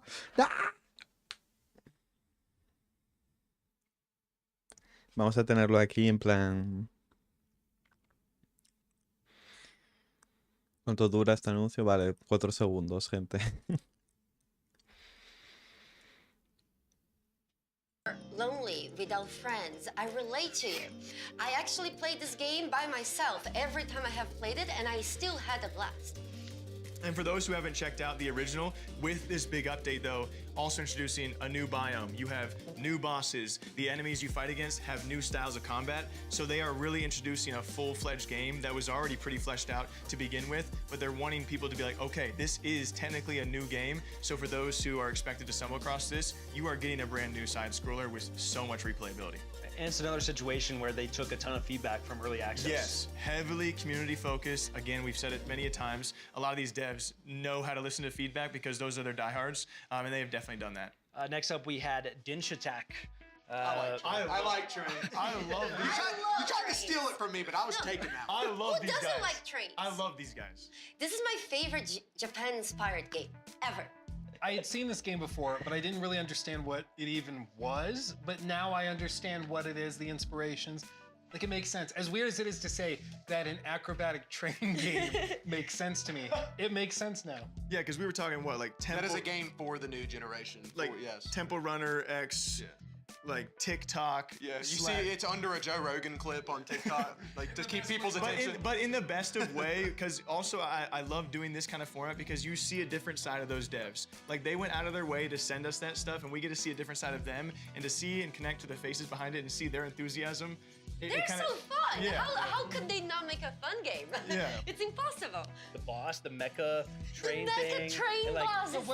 When I heard there's going to be a boss fight in the train acrobatics game, I was like, at first glance, you're like, what is this? And then you realize you see more of it. I can't wait to know the storyline. Exactly. So it seems fun and engaging, and then there's like, oh, there's a story behind this. And there's real bosses and real inspirations. Like so they show you what has actually inspired them to make this Japanese style game.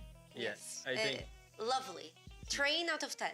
Next up in that group, we had Sprint City. That is coming from Double Dutch, which was the creators of Speedrunners, which is another very popular, couch game that people have played for a very long time. They have Speedrunners 2 already coming out, but this is a whole different game, but from the same creators. This looks like a game that, in a good way, would really piss me off to lose to other people. It looks like a game that would ruin friendships.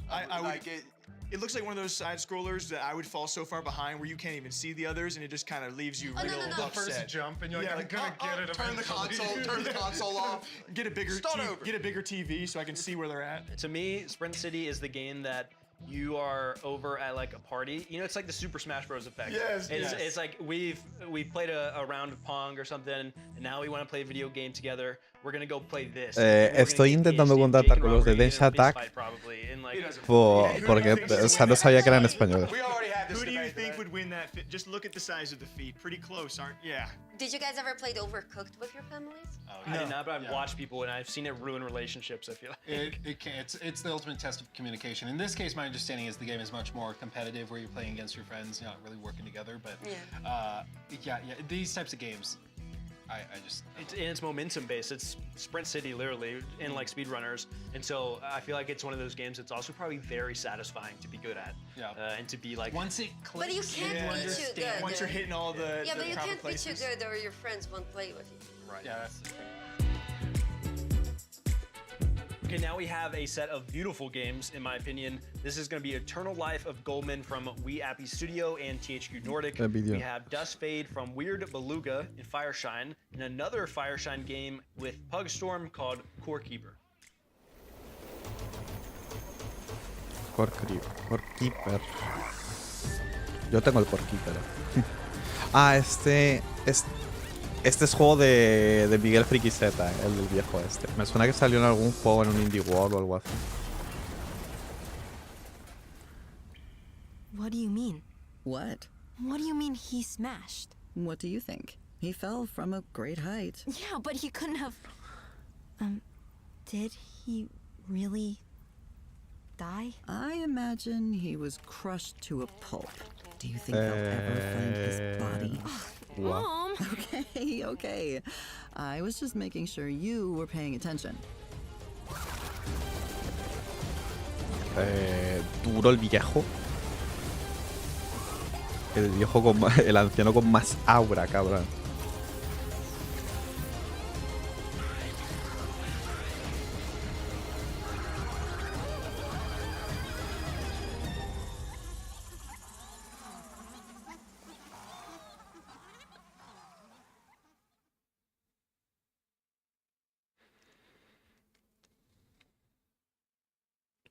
Pugestorm.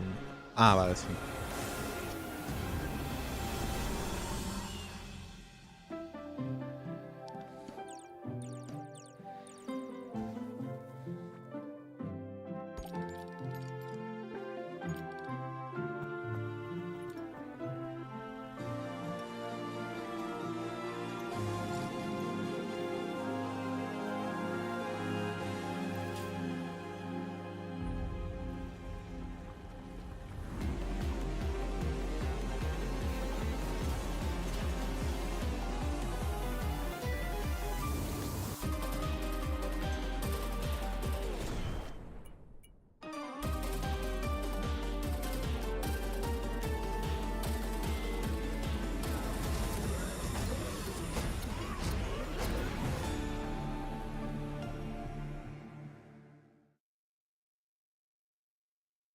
Vale, faltaría otro juego más. Wait.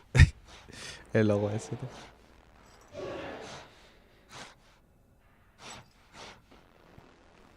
Do you want to die?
You can't turn back time, my star.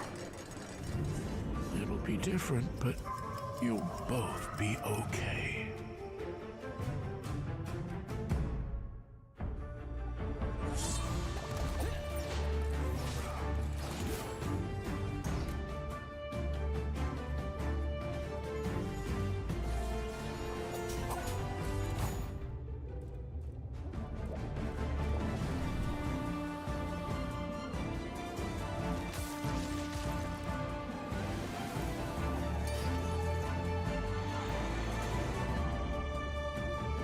Vale, acabo de contactar con los de Dance Attack a ver si corresponden o algo.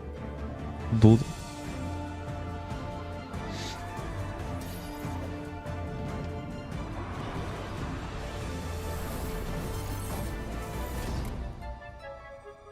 Pero ojalá me contacten y pueda tener una interview, bueno, una entrevista en el... I love the hand-drawn vibe.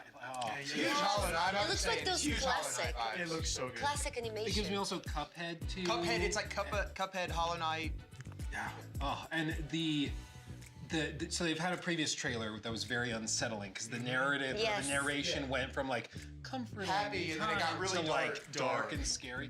This one, it was much more. I miss the murder vibes. But like it works. I'm so excited. I think it looks so good. It's gonna be emotional. It seems like an emotional game that like people are gonna get tied to. Like you said, Hollow Knight. What was it? Celeste, sort of, maybe a little bit. I mean, game of the year. I don't know. Whoa!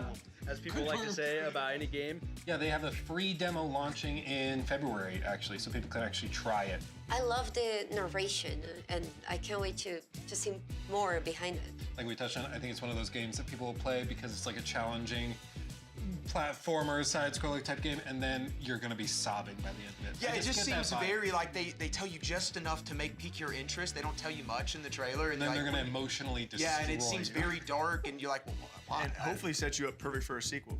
Yeah. Oh, you never know. Hand painted. As well, hand drawn. I don't even know how you do that though. Like, how do you hand draw a game? That's crazy. See, hopefully next year we have people more talented than us. This is why we're sitting here. And I'm like, where are the frames at? What do you? That's one of the games that would be really cool to go do a dive on in the studio. Like I want to see. I want to see what how you did this. We want to come and see. We'll go. We will fly there. I promise. Next up, then we had Core Keeper, a game that you two especially are very familiar with. We have an update coming where Yo tengo el Core Keeper desde hace mucho tiempo y he jugado poco. The Northern Biome on January 28th. There's a new boss. There's next-gen weapons and armor. Whole new stuff. Yeah. I play this a lot with my wife. It's just like one of our couple games, and I love it. And so seeing new content is crazy. I played it a lot by myself. I started playing it, and suddenly I had over 100 hours in this game. I wish I could show off my base. Yeah, I thought I was doing well. I mentioned it to Lua that I played Core Keeper, and I felt pretty good about where it was. And they're just like, yeah, I have 100 hours, and I have this, and this. I'm like, okay, I'll just leave. It's a great game. I had a lot of fun. It's one of these games you start, and suddenly you spent a week playing it. Oh, you will lose yourself. Yeah. The other night, we stayed up till 1 a.m. playing it when we meant to play till 11, and it's just because. It's good. Yeah, it's just one more run through the mines. I'll be right back. How would you define this game to someone who hasn't seen it? I mean, I would say it's Stardew Valley, kind of meets Terraria, but it's like procedurally generated, up to 8-player co-op, so you can play with all of your friends, unless you have way more friends than me. And it's just. Every run is going to be different because it's all based on seeds, so you can have different save files for different friends and pairings. It's really, really cool. You can actually use your same character in different save files. So if you're playing by yourself or in your friend's server, you can use the same character, or you can make a new character for their server. So it's kind of like you can visit their home. And boss fights. I forgot about that. Oh, the boss fights are so good. Stardew Valley, more combat focused, but also co-op and boss fights. So different boss fights have different mechanics. The boss system in this game is actually excellent. I have killed, I think, all of the bosses on the game as of right now, so I can't wait for the update, for the new stuff. For a new one. Then finally in that section we had Dusk Fade from Weird Beluga and Fire Shine. That's the one right there. That's the one. They say it is a love letter to the golden era of 3D action platforming like Jak and Daxter in Ratchet and Clank. That whole era, like the PS1, PS2 era, that's what was screaming at me. Yeah, Ratchet and Clank. Yeah, and then there's boss fights with dodge rolls and health bars, so therefore it is a Souls-like. And we saw so many different environments too. Well, you know, like some games, you see the gameplay and She's you're about just... to lose her mind. Well, I was gonna say, like, you see some gameplay and you just, like, you know it's gonna feel good in the hand. You can tell by watching somebody else play that feels so good. There's so much dopamine being and released. then you actually play it and you get destroyed. Yeah, and you're like, I'm not that good, but I will get there.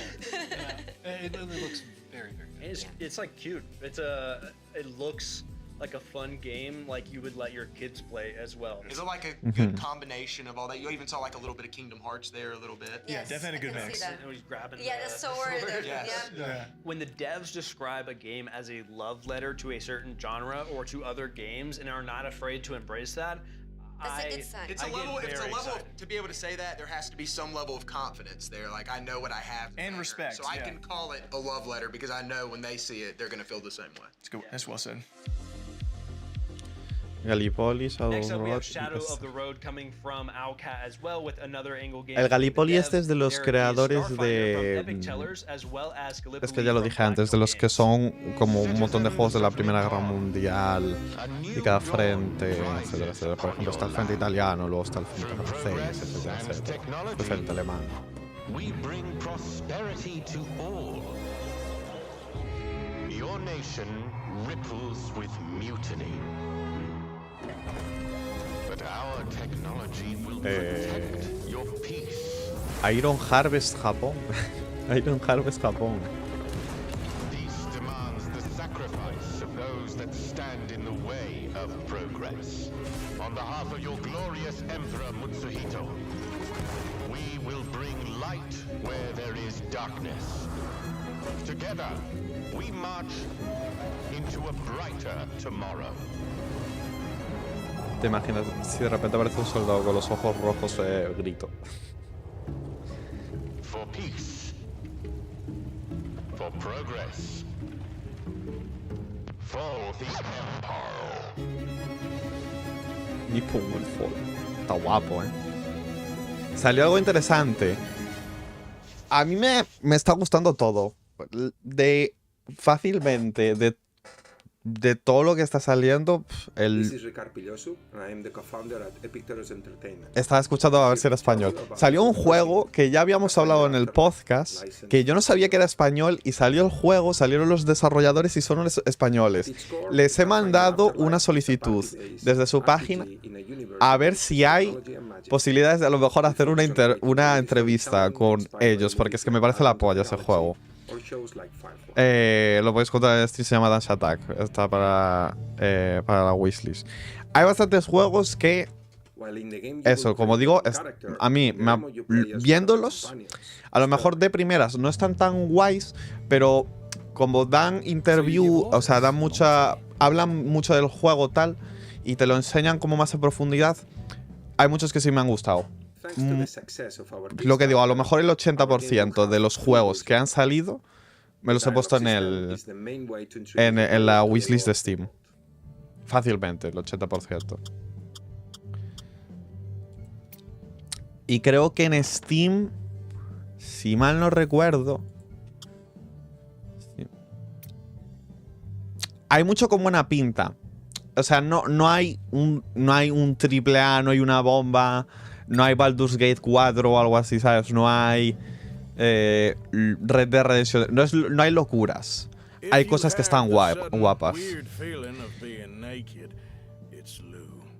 Y a ver si encuentro ahora mismo. A ver si encuentro, porque debería haber en Steam como un festival o algo así donde tú puedes ver todos los juegos que han salido en el esto. O sea, tú imagínate que este evento literalmente me han hablado en un momento del RuneScape, y por cómo han hablado del RuneScape y las cosas que han enseñado me han dado ganas de jugar RuneScape. Que no sé si conocerás qué juego es, Blue, pero es el MMO este súper antiguo, etcétera, etcétera. Ghost Rider lo sabe. Ghost Rider sabe cuál es el RuneScape.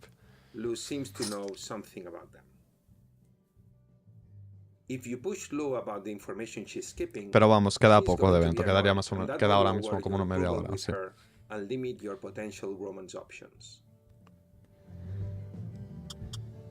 Hold on, hotshot. I own the info. I choose how to deliver it. All right. They were ambushed at Sekibot offices. They knew they were coming. El arte de este se ve muy chulo, sí. O sea, me mola. Es algo que quería decir, en plan que me mola mucho los personajes como los han hecho el arte, ¿no? En plan, iba a decirle Splatter, no, pero. Ey, mira este bichillo, el bichillo de la izquierda, está bien gracioso, tío. Me gusta cómo están dibujados. Sí, la verdad es que me gusta mucho. Y está gracioso el 3. Sí, está silísimo.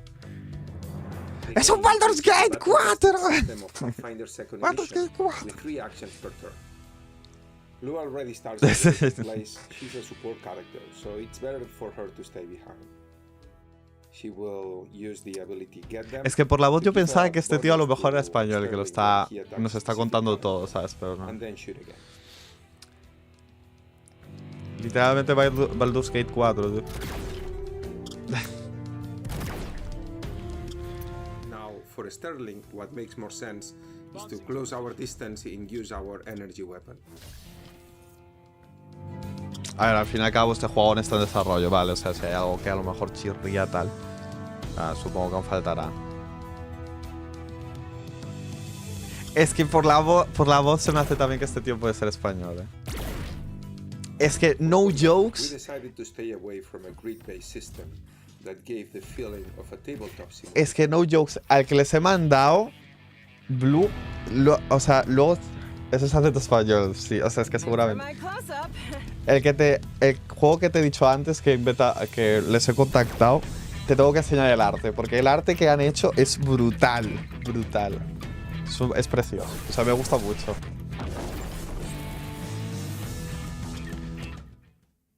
This is it. The team is in full production to release the first 10 hours in early access for summer next year. Sí, esto es español, esto es español.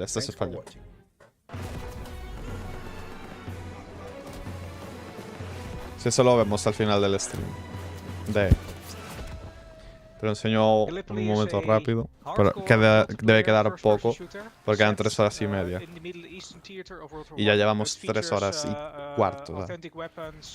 Locations and factions that you play with 50-player servers. How we approach it is we have a unique blend of arcade where we don't compromise on is picking the locations. Those are always the actual battles. ¿Y cómo se llamaba el que ha salido antes que este? ¿Te acuerdas? O sea, el que acaba de salir. O sea, el que acabamos de ver que estábamos diciendo, ¿es español o no? No sé qué, ese dices. O antes. El del arte chulo. Vale, un momento que te lo digo. Voy a Steam.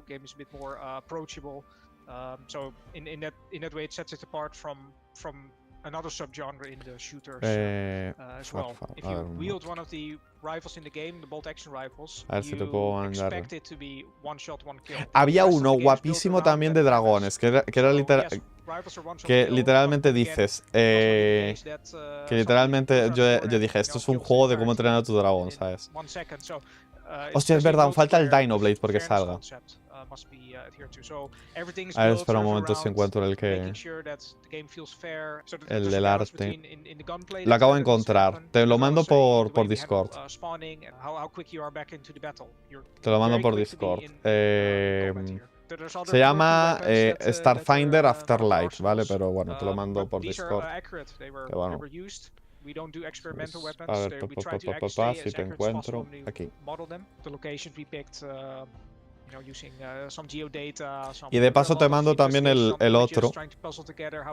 El otro del que te digo que he mirado a ver si se puede hablar con ellos. A lo mejor no quieren, pero yo el intento está. Porque la verdad me flipa. Where it's really dynamic based on what happens and still fair in a way that the rules are predictable. It's not a random jamming system, it's really dependent on what the player does. One of the cooler things is that you can now build stuff together. Part of the game mode will be that you were able to construct objectives and machine guns and other things together. It's kind of like oye, se ve bien el Gallipoli era, ¿no? Que eso del... Se ve que van avanzando esta gente con cada juego de la Primera Guerra Mundial. Guys, first we looked at Shadow of the Road there. Story tactical driven RPG in Japan, but also some like supernatural stuff going on. Okay, so I actually played the demo for this game and it was super fun. It felt kind of like XCOM meets like Samurai, but there were like very unique twists. The final fight in the demo is actually really sick. I hope you enjoy it. There was like cool mechanics and I don't know, give the demo a go and fun stuff if you like this kind of like XCOM, Blue Frost. Maybe even a little bit of like Baldur's Gate stuff. Definitely check it out. There's a late 2026 release for this game. I would say, to me, someone who doesn't play these types of games, I just think the the storyline, or not the storyline, like the environment is cool. It's Japan with supernatural elements. Like you saw that big robot walking around. Sci-fi samurai. I feel like that's like a trend now, is like taking certain settings and combining it with sci-fi. That's really cool. I'm not sure if I would say it's sci-fi, but I would say like mythology. It's just some really sick stuff. There is a lot of exploration, and exploration is actually quite cool. You can like change things in the world.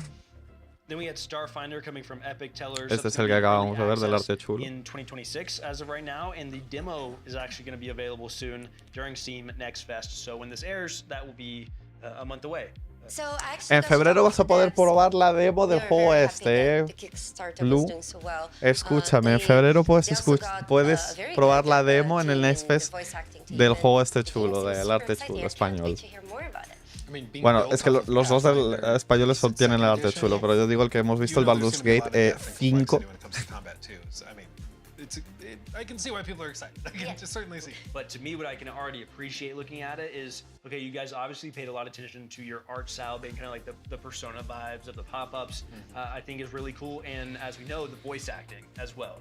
I think they have a couple of notable names. Sombra from Overwatch. Yeah, so they put a lot of detail into those, which I can appreciate, even as someone who doesn't.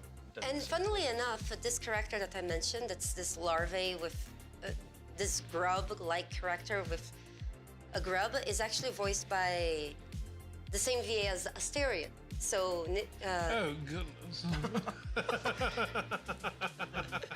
Preach is also voice acted by Neil Bone, and he's also the director of the voice acting in this game. That's crazy. Then we had World War I Gallipoli as our final one. Jake got to do another interview here with someone who, I mean, I remember you saying during the interview, it felt like a high school. Porque dice Our Final One. Aún falta el Crimson Desert y el Dino Blade. Y aquí viendo a ver qué más falta. No. El Immortal este, vale, ya lo mostraron. El Erosion este también lo mostraron. Vale, faltarían dos. A que el Alpha Response son 20 LLs, tú.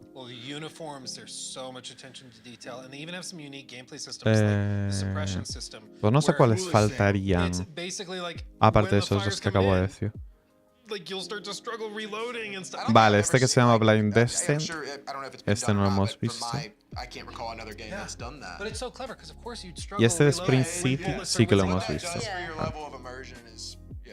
And just to remind you guys, this game vale, faltan tres justo. Have a PvP focus, but they're also working on a single-player campaign. Yeah, they want to do it justice of telling stories of actual battles that did take place, and they're going to continue this string. Like they're going to continue. I even asked them, like, what do you progress forward on as a studio? Like he's like, well, we got a lot to do still for World War I. It was a big war and it lasted a long time, and so they're not even done here. And luckily, they have found themselves a diehard audience that wants to see this story told, battle to battle, all encompassing the same war. Well, and it's such a fascinating way to be able to preserve that piece of history. Yeah. Exactly. Like in an interactive way where people can kind of go boots on the ground and see what it was like in of course, a gamified version, but I think it helps educate a whole new generation on something that would otherwise kind of be forgotten. Vale, y ahora sí, Crimson Desert, es verdad, el Weird Winesmith y el Dino Blade. Vale. Very exciting, a very cool one, if I had to say and use a word I haven't used so far. For the first time, a very cool section here.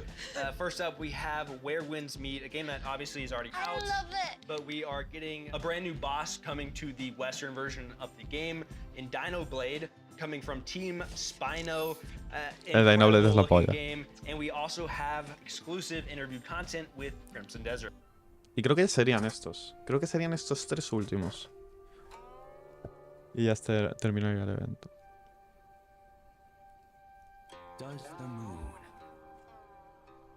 Yo no he jugado, al Where Winesmith. Sé que a mucha gente le mola, pero no he acabado jugando.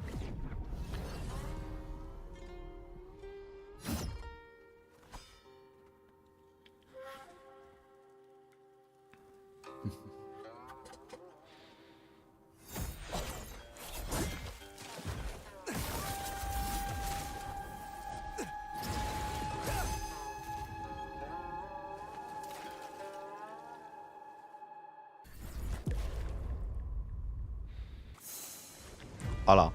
Qué guapo, ¿no? Así dibujado de tinta. Me recuerda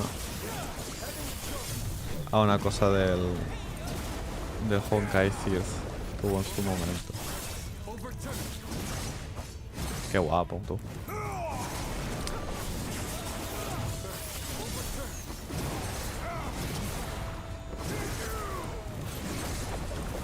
Deben de estar muy felices los del World Winesmith, en plan con el éxito que ha tenido el juego.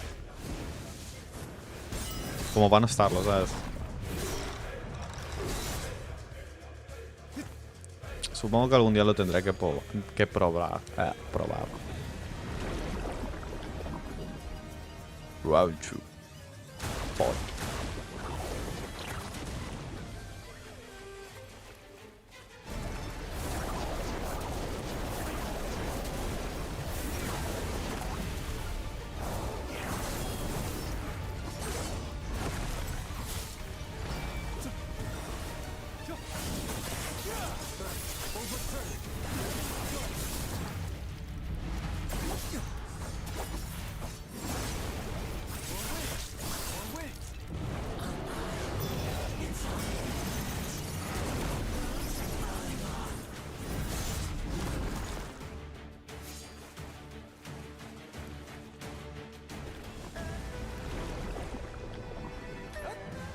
Nos van a enseñar todo el boss. O sea...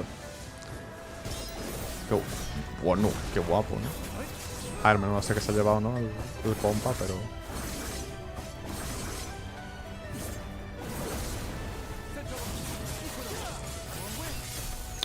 Parece como que tiene un poco de cosas de Sekiro, ¿no?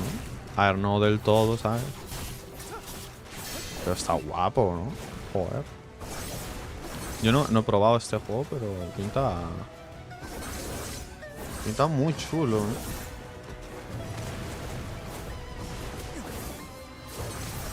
Joder.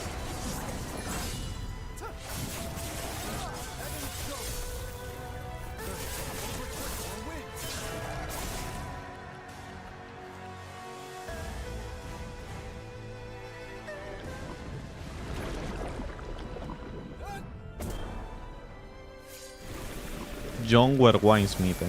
O sea, el personaje default, Ñ0RDO Winesmith. Pero sí, te van a enseñar todo el boss.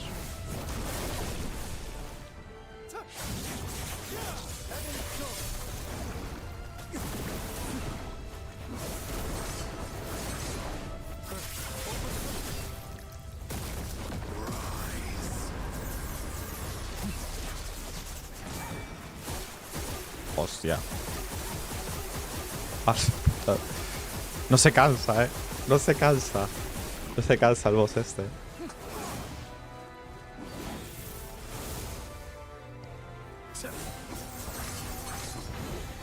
Bueno. Madre mía, Ñ0RDO Winesmith, tú, me cago en la base.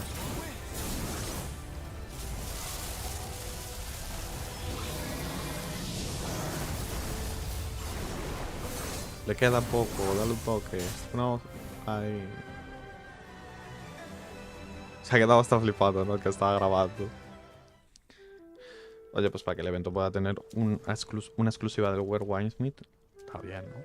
Y de una entrevista, o sea, hay una exclusiva también del Crimson Desert también, que técnicamente no le queda nada para que salga.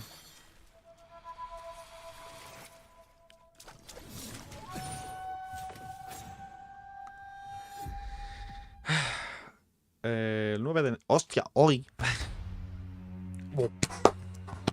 Dinoblade, chaval. ¡Qué guapo está! ¡Qué guapo está! Que esto nació.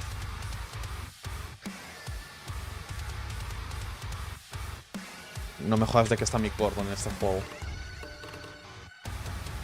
No me jodas de que está Mick Gordon. Es que esta guitarra es la guitarra de Mick Gordon. No me jodas. Suena igual que Mick Gordon. No me jodas. No me jodas.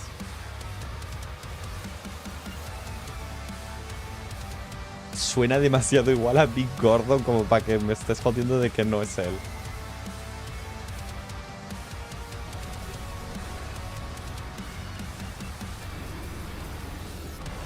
Por favor, que ponga al final Featuring Me Corp o algo así. Es que suena igual. Lo han hecho igual. Vale, y ahora es el Crimson Desert. Joder, no, tengo que mirar, tengo que buscar. En plan. Vale, y ahora sería pues esto de último. Based on a bunch of things that I've seen about this game, you can clearly slay dragons. Is that true? There are dragons in the game, and you do fight them. We haven't revealed just yet whether or not you can actually slay them. Este juego es demasiado ambicioso, macho. O sea, es que tiene de todo. I'm sorry to the Lua fans, but at this point we're not confirming whether or not there's dragon relations. Could you speak a little bit to how big this game is? We've been seeing some news out there with some specific numbers floating around about how big the map is. I don't think numbers really do it justice because how big is that in terms of scope and scale?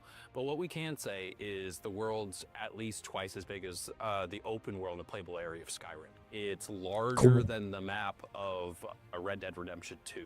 Open world games are about doing things, having activities, que puedes montar en todo en este juego, tío, esa so polla. we wanted to create a world that's not Puedes montar only Chocobo, tú. passive, but is also Es de incredibly interactive.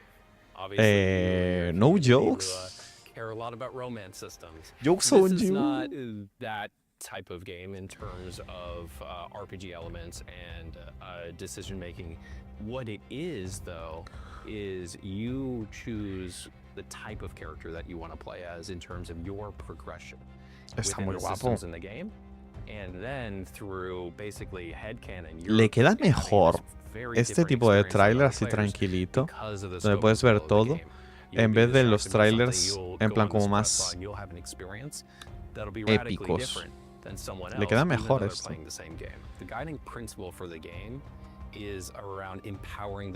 Tío, este juego tiene que pesar 500 gigas, porque es que todo lo que tiene es una locura. En marzo, Dios. Show people if they have, say, I have an hour to jump in and play this game after work, what is my experience going to look like? So we've done a little bit of showing when you're not in combat, how you're taking advantage and interacting in the world, harvesting resource, gathering them for a whole crafting system that we have in the game for equipment as well as... You can build your house, apparently. There is a house. The world is made to be interacted with, and that's also how you learn about the world. So by talking to NPCs, by picking up chickens, then you've learned and your codex will have been updated about the chicken. What about things that go beyond like fighting? Is there like puzzles? Is there like different types of quests? That's a great question. One of the things that we showcased, we had a team over to Korea to do a deep dive kind of behind the scenes last September. They came out and we showed them a glimpse of a bunch of different systems. Es que está muy... Técnicamente está guapísimo. What we call the aerial abyss. It's those sky islands that you see there. That's a very important, pivotal part in the story and quest and mystery surrounding the world. In those sky islands, there are puzzles. They all have a different vibe, if you will, and then treasures and rewards. Me gusta mucho lo ambicioso que es en cierta parte. Me quejo mucho, pero al mismo tiempo me gusta. Porque me da unas auras de Final Fantasy. On consoles on PS5, as well as Xbox Series X and S, PC, as well as natively on Mac. En Mac también, hostia. First, let's start with Where Wins Me. Well, since the game came out, I have played basically every day that game since it came out. I really like it. I love how many we just did get new footage of a boss fight, but the game is goes way beyond this. You can play it single player. You can do everything by yourself. You can play with friends. You can have a guild. The game is mind-blowing, especially because it's free, it's not pay to win, everything in their story is cosmetic. So Where Wins Me is such a crazy game because, for one, it's free, which is wild. It's monetized exclusively through cosmetics. So they've even said we will never monetize power within the game, which I think is the way it should be. But they also want to, it has kind of two sides to it, where it does have the single player adventure side, because you can play by yourself. You can play co-op, going through like the new boss fight together with your friends. And then there's also a side of it which is heavily inspired by classical MMOs, where like a player does something bad, they get put in the back of a cart, and everybody comes in and throws tomatoes at them. I feel like it's a modern MMO that actually knows the audience. Like, we love seeing those kind of things, and those are the kind of things that also appeal to, it doesn't matter Eastern or Western, but those are the kind of things that people are going to talk about. This game is shocking on how much depth it has. There really is nothing like it. Like, God, the game is beautiful. It's absolutely crazy, and every boss fight is different and visually like pretty stunning, I would say. Speaking of, we watched the boss fight, the Master's Message. It seems like it's based on, obviously, you're reading the Master's Message. You have to fight a different version of this ink boss. While we were watching it, you, Rob, specifically were like you haven't played this game, but you're watching it and you're thinking, wow, maybe I should play this game. Yeah, absolutely. Yeah. Why? Like, what looks good about it? It looks so satisfying. Like, there's something about it. You know how it is when you're fighting a boss, and it's like the movement's almost fluid, and you're almost like in rhythm with the boss and their moveset. And that's what makes games like that are boss-centric so satisfying to play. There's something about mastering a boss's moveset. Yeah. Well, I think a lot of people like the combat in this game. Like, all that stuff you said, very true. And very expansive. And then the flip side is the combat is also really good. Yeah, it looks very good. I think that's like what Luke was talking about. It's just the fact that it's free to play. Even myself, before it was released, I was so skeptical of it. It's like, there's no way that there's a catch. There's got to, because naturally with the nature of our industry, there's been so much free to play stuff that comes out and you're like, not what I expected, but this seems to be like a really, really quality game. Then we also saw Dino Blade here, which an action game. That's why I'm here. Some information, an action game centered, obviously fighting as a dinosaur with a sword. The demo is available on Steam right now for PC. It's about an hour-long demo, so you can play it if you want, have some fun. We got to see a new dinosaur in that trailer that has never been seen before, and it's planned for release still in 2026, so sometime next year. No specific date right now. I'm kicking it to Rob first. Dinosaurs with sword, like it's a dinosaur. It's a dinosaur. Soul. Like, dude, like just watching the trailer, like I could feel my testosterone rising. Like my bench press max went up like 20 pounds. Just the music and everything. Dude, really... dude, the Linkin Park montages are gonna be great. Dude, it's so weird. It's ridiculous. So like, I love give it to me. I want it. Highly anticipated, I think, across the board, just because it's like so fun. It's such a gamer game. Dinosaur swords, like you can't really beat that. Then to end things off, we have Crimson Desert, a game another crazy good everyone familiar with. I would say it's been marketed for a very long time. People know it's coming. It's coming from Pearl Abyss, which is Black Desert as well. The entire game is built on their proprietary engine, which it was fascinating to hear how they've broken it down, because like, you see Crimson Desert and so many things about it look too good to be true. They look crazy. They have Tío, es que tengo que mirar en las especificaciones de Steam cuánto pesa el Crimson Desert, porque es que no me creo que este juego pese menos de 100 gigas. Can I just to explain in the physics simulation that he's talking about? Locura. So, for example, if you have like a siege weapon and you throw a bolt at a house, you can actually see the destruction starting from where the bolt hit and everything else falling through it. Well, and people see that, and from our frame of like, you know, standard open worlds in Unreal Engine 5 or something, not that that's a bad engine or anything, but like, we see that and we assume, okay, it's going to run terribly. Okay, it's going to have frame drops or it's going to stutter. Okay, this or that. But this is an engine that they have built from the ground up with this game, basically. Es que estoy mirando, tío, y no pone nada de nuevo además, tío. We've had the chance to play it, and that just is what the game is. It's ridiculous and crazy. And what's even crazier is that Will even shared with us some very special information that we are breaking here for the first time. The size of the game is 2 times Skyrim. We didn't even rehearse that. That just happened. It's twice the size of Skyrim. It's actually bigger than the entire map of Red Dead Redemption 2. Which is crazy. Which I love that Will follows up by saying size doesn't matter, but in our game, it kind of does. But like, we're bigger. It's crazy. Well, I saw from the first gameplay clip that Que la you tiene can más ride grande, a dragon and a bear. Like, quite honestly, I don't know how my body's gonna keep up with this level of testosterone. Between that It is not the first game. It is not the first game. We're gonna see you next year for the next show, and you're just gonna be walking around. Guys, it's not the first game that you can ride a bear. Huh? Huh? What'd you say? Not the first game you can ride a bear. It might be true, but different kind of rep. Baldur's Gate 3 rep. But also, when you drop a line like that, you mentioned confidence. Like, you don't drop a line like that without knowing that you are confident in your game. They are you putting that for a themselves reason. in the same bucket as Skyrim and Red Dead 2, and I think that tells you all you need to know about their confidence level of where they're at. Coming March 19th. Coming March 19th. Let's go. Pues ya ha terminado. Those of you who stayed with us from beginning to end, we really appreciate you. This has been a blast to work A mí me ha with on gustado. the background. Me ha Those gustado guys have been bastante. Amazing. I think there's a thank you in a few different directions we would all probably feel. One, obviously for like myself, thank the team, production team as well. I think this is awesome. Very cool that you guys were all down to try to do this. It's like a new thing.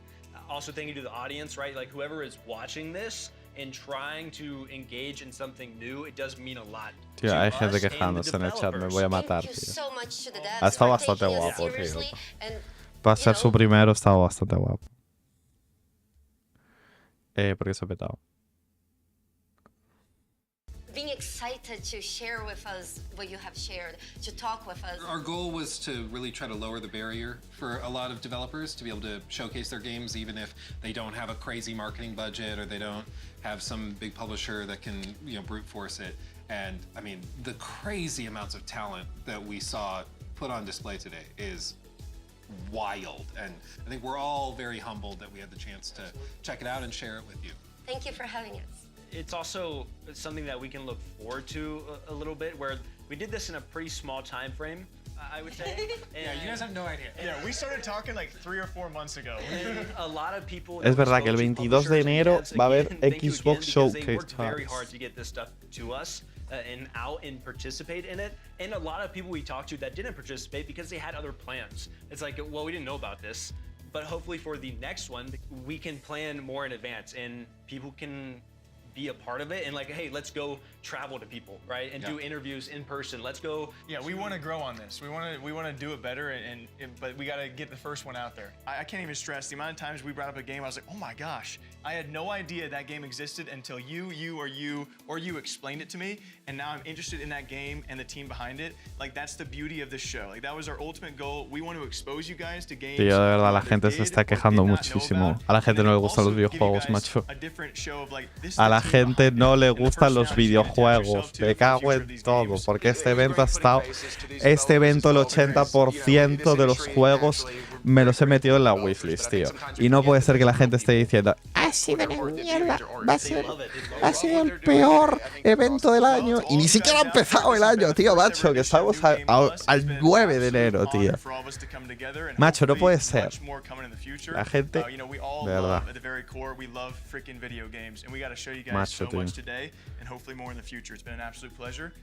And here's to that future. Much more coming. Cheers. Cheers. I don't have any. Cheers. Nothing left. Joder, no puede ser, macho. Me cago en la gente. Tío, no puede ser que me digas esto. Que me digas, nah, al fin se ha acabado, joder. Como, ¿sabes? Como si fuese el peor evento que has visto en tu puta vida. Si ha sido la polla. Ha habido juegos que son la polla. Si no te ha gustado ninguno, tío, no te gustan los videojuegos. O sea, te gustan los AAAs. Y ya está. Si lo que te gusta son los AAAs, pues mira, no te veas esto. O sea, ¿quién coño iba a esperarse un AAA? ¿Quién coño se iba a esperar un AAA de esta gente que ha salido de la nada? Y el AAA... O sea, ya ha habido, lo peor de todo es que ha habido juegos de empresas AAA. O sea, ha estado Xbox, ha estado el Crimson Desert, ha estado Ubisoft, ha estado... ¿Cómo se llama también? Obsidian también, joder. O sea, ha habido aún así gente... ha habido gente de la industria tocha.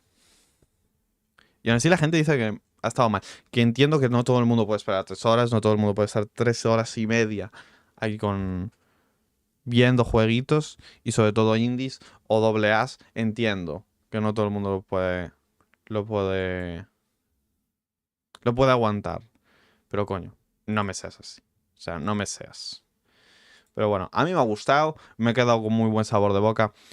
No te diría que es la polla con cebolla a nivel de ¡buah! Lo mejor del mundo. Obviamente va a haber 30.000 mejores eventos. Esto es su primer evento. Para ser su primer evento ha sido muy bueno. Para ser su primer evento han tenido juegos súper interesantes. Es que es eso, casi todos me los he llevado a la wishlist de Steam. O sea, imposible. O sea, imposible que no te guste. Así que bueno, nos vemos el domingo con Golden Píldora. Así que bueno, disfrutad de lo que más os gusta, de friquismo. Nos vemos hasta la próxima, mis fricazos. Bye bye, chao chao, adiós.